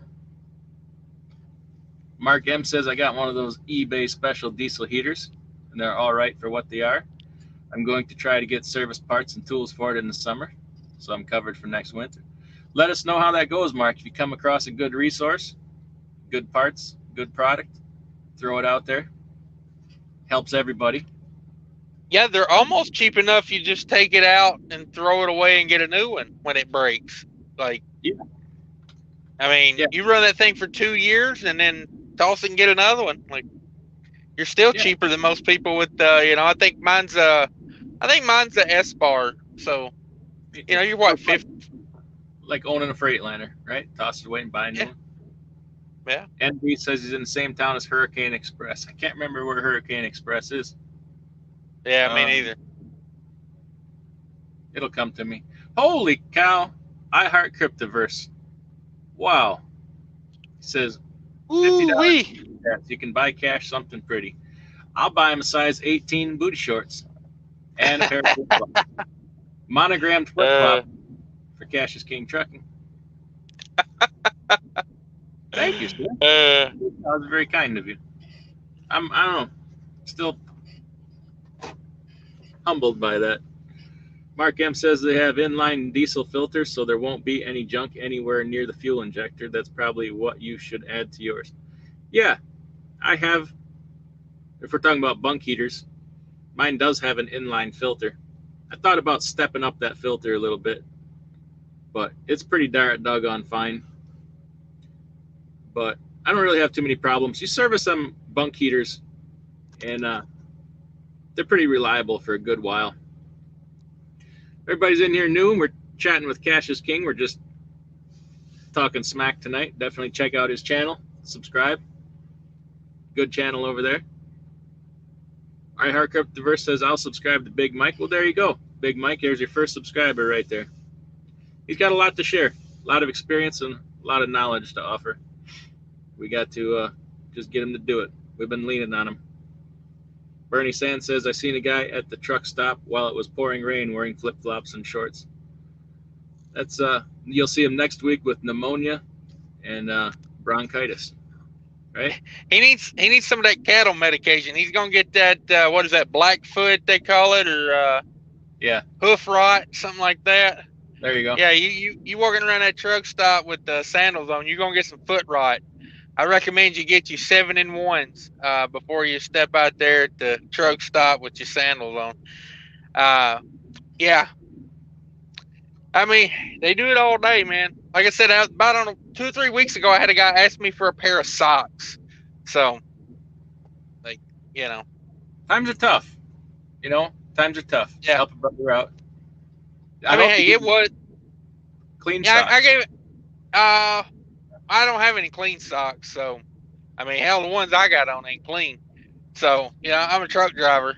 Yeah. Um, I mean, like, I gave him some that was, wearable. They didn't have holes in the toes. Um, Years ago, I had a guy ask me for a shirt. Came up, asked me for a shirt, and I was like, "You got on a shirt?" I'm like, "What the fuck are you talking about?" And he was getting shirts, and then he was using them to clean wheels in the parking lot. Oh. So yeah, real Yeah. asshole move, you know. I Uh, had a guy do that to me in Gary, Indiana one time, and I just gave him a shirt because I don't want to get shot. yeah, I just I had like a just one of those straight, plain colored work shirts. I just, here you go, man. See, it looked a little shady to me, so just gave the feller one. C Hill says big thumbs up, thank you. Ali Hamza, happy New Year, everybody. Well, look at me pronouncing all the names. Look at me. fancy. Big Mike says, Mark M, one key to your heater is do not short cycle it. Parts are interchangeable with Webasto, but the Chinese parts are a hell of a lot cheaper. Yes, that is one of the worst things you can do to them bunk heaters is the short cycle. If you're gonna let them, turn them on, let them run for a good while, let them spool up, get good and hot, run for a while before you shut them down. That's good maintenance practice right there. Yeah, Oh, look at it's me, like not your AC, pronouncing. like your Go ahead. AC in the winter. Kick that AC on in the winter occasionally, you know. Just Yeah, all the trucks now seem to, when you turn on the defrosters, they engage that air conditioning to keep them pumps lubricated and stuff. So not like on the older yeah. ones where the AC didn't get used all winter. But K Yamisi 2021 predictions and advice on finding tax person in the city to do taxes on 1099. Well, first of all, find a good person that's familiar with trucking. Rick N can probably has already jumped on that one here, probably further down in the chat. He's a good tax guy there. But call around, ask, say you guys know anything about trucking, doing taxes for truckers. Make sure they're qualified. Check them out. Ask around, get good reference. References are good for that. 2021 predictions. I think it's going to happen. It's here whether you like it or not. Yeah, yeah, yeah. And maybe it won't even happen. I don't know, but it's a wild card, man. We thought 2020 was crazy. Boy, 2021 could be even more crazy yet. What do you think? I think just like everything in this world, it's going to be more wild swings from here on out, like how the stock market does. I think we're just in that. Everything is such by the second, you know, and we're so knee jerk. Um, you know, I think 2020 is a kind of a sign of, you know, the future. Yeah, yeah. We ain't seen nothing yet. I think first quarter will Right. probably be the most volatile for 2021. I would hope things would kind of settle on after that, whether it's to the good or to the bad. If I knew that, I'd be rich by March. You know, opinions are just that. They're just opinions. Uh, Yeah. Nobody knows. We don't know, except for uh, Miss. Oh, what the heck's her name? The psychic, Miss Cleo knows. Cleo. Yeah. Yeah, we'll have to call Miss Cleo. I thought you was talking about a female trucker, but Oh, hey, come on now, be nice. Apparently, uh, um, Envy says Hurricane Express is Siloam Springs, Arkansas. It's got a west side that's in Oklahoma, and Hurricane lost their DOT numbers in Missouri. Then Arkansas, they moved literally a mile yeah, across the Oklahoma line. I did not know that. yeah. I thought Hurricane was in Missouri. Apparently not anymore. Arkansas now, but weird because DOT Did they numbers. lose it for having? It's not really a Yeah, state thing. that's federal. Yeah. Huh. Maybe they just didn't pay their taxes or something in Missouri. I don't know. Interesting. Interesting. I don't know much about that. Big Mike says exactly. Cash is king. Shoot, I bought one eBay for $350. Shipped them from the mainland. I bought two, and negotiable with the seller for that price. He's talking about the bunk heaters. Yeah, yeah. Two bunk heaters for $350. All about that. If mine ever goes out, I might Wow. go that. Yeah, really. And he says he'll cook you right out the truck if you crank him up. Hmm. So In a good way, or are we talking like melting Chinese plastic? oh, that those knee-high flames will get you every time, won't they? I mean, I sleep on a foam mattress. You know, I got to be careful with these with these open flames. Yeah, Yeah. Robert Burns says oxytetracycline for foot rot. There you go. That's what you need right there. They need to start Yep. selling in the truck stop. Um, put it right They next to need a the key, underarm. they need a kiosk right beside the Verizon in the TA Yeah. foot rot kiosk. I'm guessing that's not probably the only antibiotic we need to have in there. No, no. They need that. They need the shot for the mange that I took. The ivermectin, like all De- of it. we all probably need to be dewormed after eating that truck stop food. Gus says, I, started my small construction business in '08, 35 years old now. Love listening to you owner operators. I can relate. Well, we love having you. Yeah, we like all small business people. We like, you know, people that are employed too. But it's nice to right. have other people to bounce ideas off of. You know, we can bring in ideas from other businesses. I'm sure Gus has got equipment he takes care of and stuff too. Dan's Outdoors says, I was looking for drivers in flip flops chaining up on Snoqualmie Pass today. Kind of surprised I didn't see any. I couldn't imagine being out there chaining up in flip flops. I've fallen on my ass doing that wearing boots. Oh, I'm not about that life anymore. Screw that. That's a young man's So, game. so do you carry snow chains or snow socks or? I carry two chains with no intention of using them. I carry them in Okay, case I get stuck in a parking lot or something, get okay. myself going. Um, yeah, I figure if I'm used to chain up, and anymore it's like if I need to chain up, I don't know if I need to be on the road that bad. Plus, I don't really go Yeah, out west much anymore. that's how I look at it. You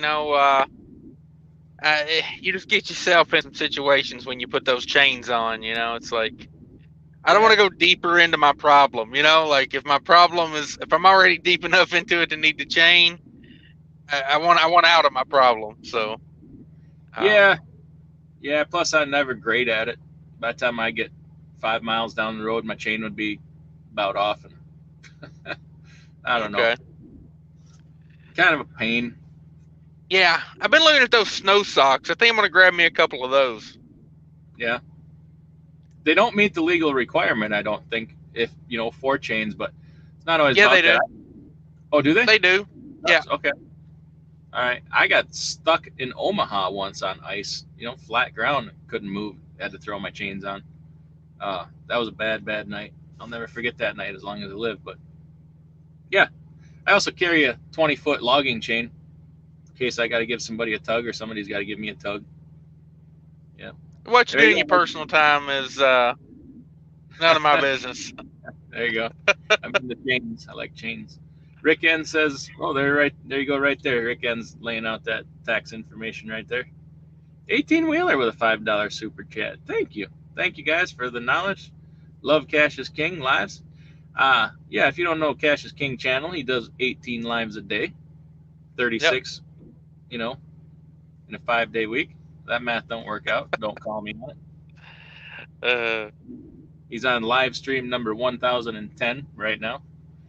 Yep. Yep. I'm live streaming on my channel right now. If you notice, I look down every minute or two. I'm actually doing my own live. We got to figure. I know you can do it on this here StreamYard. We got to figure out how to do that multi or what do they call it? Simulcast thing. I think you got to have Right. the paid subscription for that. And in this frugal world we live in, I don't know. Sounds like an echo chamber waiting to happen. Having two lives going at 1 minute, it's just going to be a mess of audio. Yeah, yeah, it might be. Gary Bates says, "Do I need to do anything with my authority if I want to flatbed and dump trailer common carrier?" Uh, Assuming you already have an authority right now, no. But if you're just have an intrastate authority and you now want to cross state lines, you'll need a motor carrier authority. But just to change trailer types, no, you don't need to change your authority.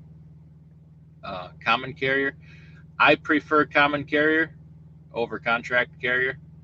There's a little bit of a difference there. Contract carrier, you'd have to have a contract for every load you haul. Common carrier, you do not. Plus, common carrier makes you sales tax exempt in a lot of states, and it's just cleaner and easier, in my opinion. Yeah.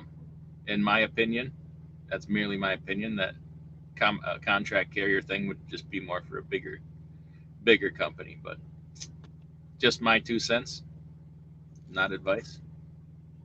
Uh, Bernie Sands says, I got 15 loads and right at 12,000 miles knocked out this month. I'm sure to wish I made 80% of that, though. So you got 15 loads knocked out already in January. That's how hard Bernie Sands is working right there. Wishing he made 80% of that. Yeah, yeah. Um, you never know. Your carrier might be hauling those 15 loads at $1 a mile. You don't want 80% of that, though. Um, iHeart Cryptoverse here says ivermectin is also good for COVID-19 as well as mange. I did not know that. Oh, we said the keyword there. We're probably demonetized now. Yep. Yep. Google's tracking you down right now. That's right. Storm Trucking finally made it in here. Late fee for Storm Trucking, $310. Yep. Reschedule your load for tomorrow. Yep. What's up, guys? That's how it works. Been working like crazy. Haven't been able to catch a live in a while. Well, we'll give you a break on this one. We'll waive that late fee, but we're still doing the rescheduling fee. We're doing this McLean's food service style tonight. All right. McLean's rules tonight. Next one we'll do under Cisco rules. U.S. Foods rules. But Rick N says, well, doesn't he have to update what he hauls with the government if he starts the flatbed? He can do that when he files his biannual MCS 150.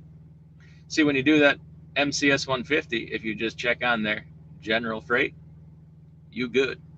Mm-hmm. No, he doesn't. That's they don't really care, unless you're hauling hazmat, alcohol, beer, stuff that you need a special permit for, or household goods. Other than that, that's more or less so that they can market to you and contact you with certain different types of imagery. Easy for me to get certain types of information. Yeah, that's for selling. That's for selling you out. Is what that's for. Yes. And so when people go into the FMCSA website, they can query what kind of freight you haul and then contact you also for, business ventures, stuff like that. Yep. Hauling freight. Storm Trucking says, I work for McLean, so that's pretty funny. Yeah, McLean's got them steep late fees for drivers. Yeah. Some of them do, not all of them. Not all of them, but yeah. It says, I know how hard they are on you OTR guys. Yeah, it's pretty rough. I like the new rules of the no contact, throw your bills in the back of the trailer type thing. Some of them have that. I do like that. Yeah. Yeah, let's get these lumper fees out of the driver's hands now. That's what I'm waiting on. Yeah. We're progressing. We got the apps now. Let's just go ahead and push it on down the road. And I will say this: I've been really lucky on that. I have not written a check in probably a month now. It's probably been at least a month since I've written a check. It's funny you mention that, because the same amount of effort it takes to send us that text message asking for a payment, wouldn't it be just as easy to send it to somebody else who should be responsible for it, not us? I'm like, right. Same effort required, send it to the proper person. So right. now that they can accept payments that way, I'm gonna say less effort, because you just sending it all to one guy. You don't have to get it all double handled and triple handled, and why can't they just accept the text message, make the payment, and then they get the receipt, instead of having to have it all come to me and then me pass it along? And I'm gonna start throwing a $25 handling fee on there. I guarantee you my bank wouldn't move money for free. Yeah. Big Rig Rex has got a great question. He says, my company is an LLC and I'm a one-man show. Early next year, I'm thinking about going on a 5-month backpacking trip. Wow. Holy cow. Can I turn off my drug testing consortium enrollment for myself and keep my MC active? Well, you will need to keep your insurance active to keep your MC active. So there's that. I wouldn't touch your consortium. That's a really touchy thing with the government. If they see that they did that, especially with that new clearinghouse, they're going to know because you have a TPA in there, a third party administrator. And if you shut them off, you're no longer in compliance. I would just leave it. If you're paying for a consortium, it shouldn't really cost you any more than 50, 60 bucks a year. And if you haven't, go ahead. Did you have something to add? Yeah, I was going to say, well, what if they hit him up when he's 500 miles in the jungle of Thailand or something? That's a good point. But he asked about he wants to keep his MC active, and if we're doing that, then you got to do that. I would notify them. Call your consortium. Say, listen, I'm going. I'm out of here for 5 months. What do I need to do? Probably be the best thing to do. Because yeah, if they ping you for a random and you're not, if you don't answer, that'll be considered a refusal. But yet at the same time, if you drop out, you're no longer in compliance with your authority. So could he put his MC on hold? You could. You can voluntarily surrender it, but then you got to go through the whole process of starting it back up again. Right. So call your consortium and ask them what you could do. They could probably leave your company. Here's the thing. Here's what I would do. Leave your company on the consortium. Call your consortium and delist yourself as a driver. That way your company is still compliant, but you are no longer listed as a driver. Then when you come back, put yourself back on as a driver. That's probably what I would do. If that accomplishes what you're trying to accomplish, keeping your MC active, that would probably be a good way to go about it, because you should be getting a statement every quarter before they pull your pool, your random eligibility pool, stating all the eligible drivers. And if you're a one-man show, it'll just have your name on there. So get in touch with them, say, pull me off there for 5, 6 months, whatever, and then we'll put me back on later. That's probably the way they'll go about it. Just a thought, but ask them. Any thoughts on that, Cash? Oh, sounds like the right way to do it. Yeah. Because talking to them is always the easiest way, because if they got a better plan, they can tell you the better plan. Some people say it's easier to beg for forgiveness than ask for permission. Not on this one. Doesn't work with the government. Not with the government. Does not forgive, and they don't play nice. They're not nice. Right. That's why I call it the Department of Making People Sad. Nobody's ever happy when the IRS shows up at their door, are they? Or the building inspector. You could insert government agency here. You call them the Department of Making People Sad.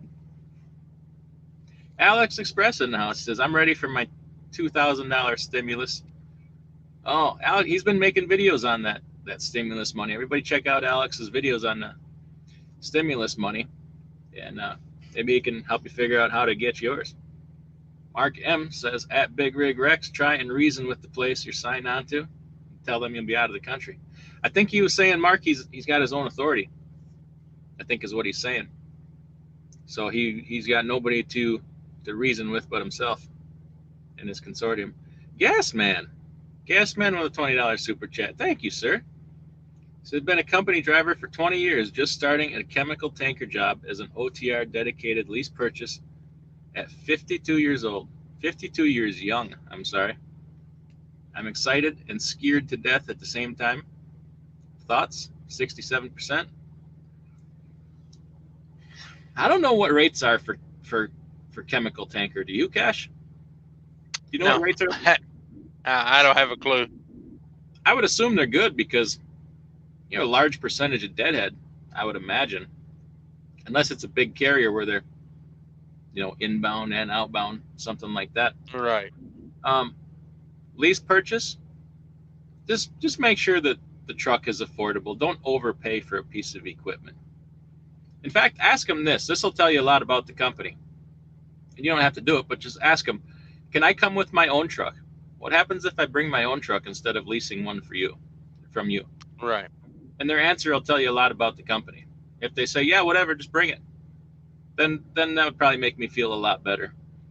But some of them will, to play games and cut your miles. Try to talk to drivers there that have done it. Say, when you pay off your truck, or if you bring your own truck, they're gonna starve you out. You know, Mm-hmm. feel them out. Try to find out if they're making money hauling freighter off of leasing you the truck. 67%. I don't know. It seems kind of low to me, but I don't know that tanker industry. A good person to ask on that. Go to Dirty Broke 215. Go to his channel, Gas Man. Maybe you already subscribed to him. He's in that tanker business. He hauls fuel, diesel fuel, and he's got a little something going on the side. And he would probably be the exact one to ask that question to. What do you think, Cash? Yeah. Yeah, and as far as lease purchase goes, never factor in the price of the truck as your pay. A lot of guys say, "Well, I'm leasing, and in 5 years I'll own the truck." Don't it? If buying the truck from the company is like considered part of your, like you're considering that part of your pay, I would never. I don't do that. Because you have to understand that, just look at it as the truck is something you're leasing. And if you make it to the point to where you can purchase it, great. But don't factor in that as part of your pay. Would be Good point. And the fact that there's more to it than that. With Yep. 67%, okay, is then there a fuel surcharge? Is there trailer rental or not? See, this is where the whole tanker thing, I don't know how that works. Are you just Right. going 500 miles and then turning around, coming 500 miles back empty? I don't know. Some of those tankers are pretty specialized. If you're going 500 miles and then getting a CIP and going picking up another load, coming back, um, maybe the rates are such that 67% is really darn good. I don't know. But Dirty Broke 215 is the man to ask for that. And you can tell him that we both said so. He will hook you up Yeah. for sure. Paul Harris says, the state mailed me my driver's license. It's with my endorsements. Can I run with my previous license without the endorsement till I get home to get it? I think once you got a new license generated, your old one is invalid. But that's my thought. CDL, you don't want to play around with that stuff. Right. They'll pull your card, man. Um, I suppose too, it would depend on your state. In my state, I don't think I would do anything like that. Um, you can't, the whole two license thing. Even when you hire somebody, you got to have them sign that they only have one license. Um, they're strict on those rules Yeah. now. So I don't think I wouldn't take the chance. I really wouldn't. That's my opinion. Rick says, Gas Man, you're taking all the risk for 67%. Prime at least gives 72%. 67% of what? 72% of what? 67% of $5 a mile is more than 72% of $1.30 a mile. So we got to have all the Right. details. We got Right. to have Yeah. we got to have all the details on that, Yeah. which we don't have. That's why we're just talking smack and theorizing about it, right? Yeah. And I would say, Prime would have to give me 100% for me to drive a Prime truck. Just saying. Oh, right away. Yeah. Well, I mean, what company gets a class action lawsuit against them and then goes around telling people not to sign up for it because it's a scam? Like 72% of working for garbage people is 72% of working for garbage people. Like. But Uh, I don't think you watched the video of 30 Reasons to Work for Prime. They have like clear statement, like pay stubs, right? They're like well yeah. broken down, Oh clear yeah. pay. Yeah, I watched it. I think it's misqualified. It should be in the comedy section, not the people in vlogs No, section. I thought it was a documentary. Yeah, no, I thought it was a comedy. I almost pissed myself. I was laughing so hard.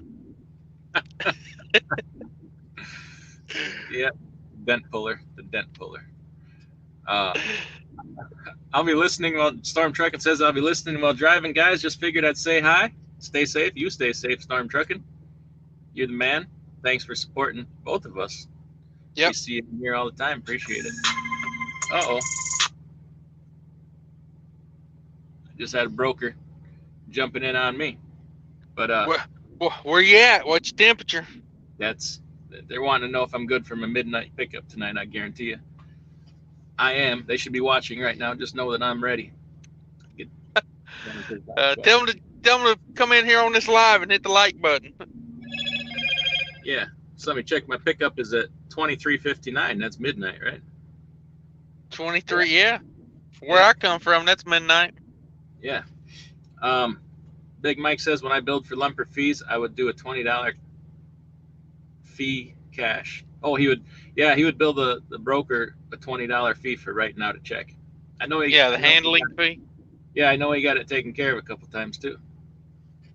You know, they charge us $20 for calling them for a check. Yeah, Gary Bates says revocation. Yes, they would revoke your license for having two licenses. That's the word we were looking for right there. See, words escape us. Cash has trouble with the English language, and I'm right there too. Cavalry Trucking says UNFI charges $250 if you're late, $250 to reschedule, delivered to them twice and sat for 8 hours each time. Well, Cavalry didn't learn the first time. No, I'm just kidding. UNFI is one of the worst, aren't they? Yeah. It's a good company. I like delivering there. I just got to hammer back this text. Now my broker's texting me. Okay. Let's see. Rick says, you're right. No one likes the government knocking at their door. Yeah, that's for sure. Let's see. Bernie Sands, don't you have to pay your own lumper fee if you have your own authority? No. I mean, the shipper should be paying the lumper fee. It's their fee. You might have to cut the check, but ultimately, you're going to get reimbursed for it, or you should be. If you're not, then you probably don't have. Somebody's probably taking advantage of you somewhere down the line. Let's see. Kelly's Kitchen says Paul Harris, get a copy. If you can have someone fax it to you. Yeah, if you're waiting on them to mail you the new one, is that what's going on? I'm not sure there. I know, like in Minnesota, they like when you get a new license, they give you a paper copy of your license, and then they poke a hole in your old license, so you can't use it. So, or they got a little thing that puts void into your, like they stamp it with, and it puts like little dots in there that spell out void. So yeah. And you can operate with the paper license just like the regular, but Yeah. Bernie, we pay the lumper fee, but then we get reimbursed. Right. It don't come out of the freight rate. If they started doing that, we'd have a big problem. That's another thing. Prime does. They put the lumper fee in the rate for their lease purchase guys, so it makes it like they're getting a bigger paycheck. That's ridiculous. Yeah, I don't know personally. I've seen guys on YouTube talk about it. Like that's how they show a better rate on there, like a rate per mile. They got the lumper fee and the rate per mile. It's like, what? I wonder if they're including that under 1099 then at the end of the year. I wonder if the driver know that. Probably. And then they're not. Well, doesn't matter. I ain't doing it either way. But Big Rig Rex says, yes, I've got my own authority. I'm planning to make my insurance the minimums and will check into taking myself off as a listed driver, but keeping my LLC in the query as suggested. Thanks, guys. Yeah, Big Rig Rex, the minimum insurance you have to carry to keep your authority active is just your primary liability. You can drop, well, not saying you should, but theoretically you could take off your cargo, your physical damage, general liability. Obviously, if you got a lien on your truck, you got to keep that thing insured. But if it's paid for and you're not worried about it burning down or something in a fire, you could theoretically take that off and just keep the primary liability active. That's all you need to keep your authority active and add the other stuff back in. But you gotta measure that out and see what it's worth to you. Bernie says my company will let you put your own truck on, but they still only pay 90 cents per mile. 90 cents a mile. That's early 90s talk right there, isn't it? Mid 90s talk. 90 cents a mile, Cash. Yeah, I'm not seeing that comment there. Who said that? Bernie Sands. Oh, He says it's super heavy loads in the mountains. Okay, my company will let you put your own truck on, but they still pay 90 cents a mile. That's May Trucking, right? I think that's May Trucking. I think so. Yeah, Yeah. I wouldn't do that. Yeah, no. There's not much meat on that bone. I don't care if you're putting a surcharge on top of that. There ain't much meat on that bone. No. Especially super heavy loads in the mountains. You're not much left. Alex Express says LOL. Yeah, check out Alex's videos on the stimulus. He's got that information out there. Mark M says here in Springfield, I see lease drivers from them still wet behind the ears telling me how great their lease is and how they got a deal on their truck. It's sad to just watch burn in a ball of fire. Yeah, that they're the Stockholm syndrome is alive and well over there. I'm just saying, they got that. Yeah. They got a strong brainwashing game over there. I respect that. You know, I someday would like to have a fleet of minions myself. I like men. I'd like to have my own yes men. You know, that don't know how to say no. You know, how rich would you be? Just if saying. you want to learn trucking propaganda, that's the place to start right there. Yeah, yeah. Patty Hearst and SLA had nothing on Prime, No. right? Yeah. Yeah, they've got it figured out over there. 1,000 points to me, by the way, for dropping a Patty Hearst references in a live chat. 1,000 points to me. Gas Man says, thanks, guys. No trailer rent. 2017 KW 680, 360,000 miles, approximately $4 a mile out, so zero coming back. Full maintenance on me. Well, there you go. That's the kind of detail. See, $4 a mile rather than, you know, whatever. Let me break that down. $4 a mile times 67%. That's 268. So if you had 50% deadhead, divide that by 2. You're at roughly $1.34 all miles. I don't know. It's better than 90 cents a mile. You know, I'd say that. But Cash is all froze up on us there. No, I'm here. Oh, I'm froze up. How about you can hear me though, right? Yeah, you're not froze up on my end. Oh shoot, my chat is froze up too.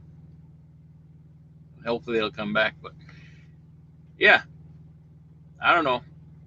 It's not a ton, but maybe there's some other. Oh, it says full maintenance on him. I don't know. What do you think, Cash?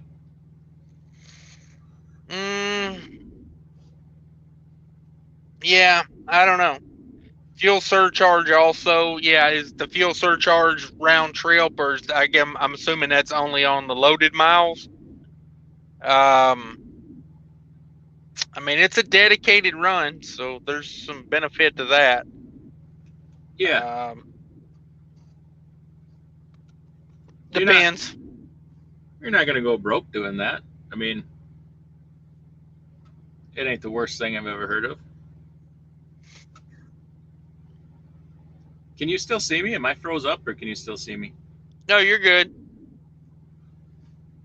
Everything's froze up on my end, so but Yeah, no, you're still going over here too. See, I can read the chat on my tablet here. I just got to find my spot again.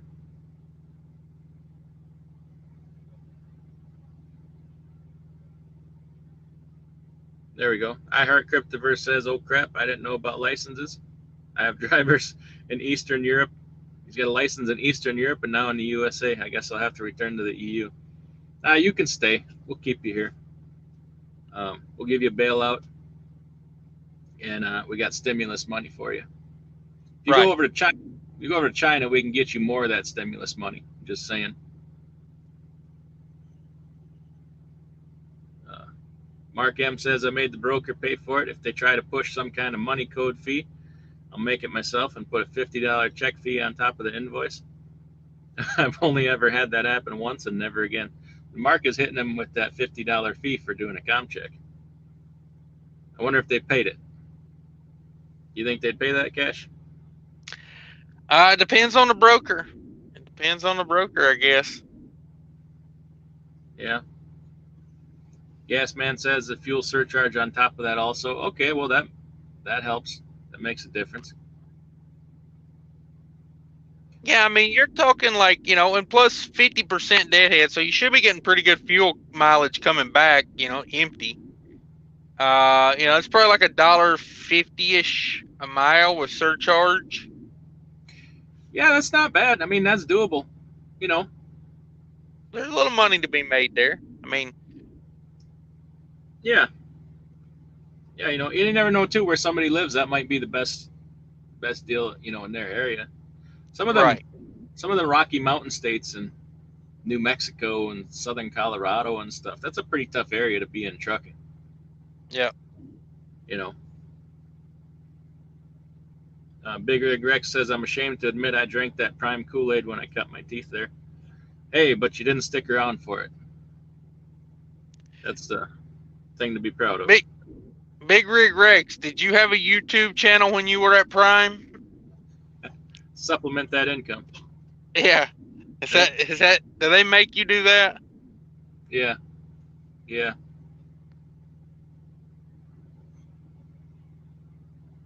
Bernie Sand says, yeah, it's May, I know, but I better.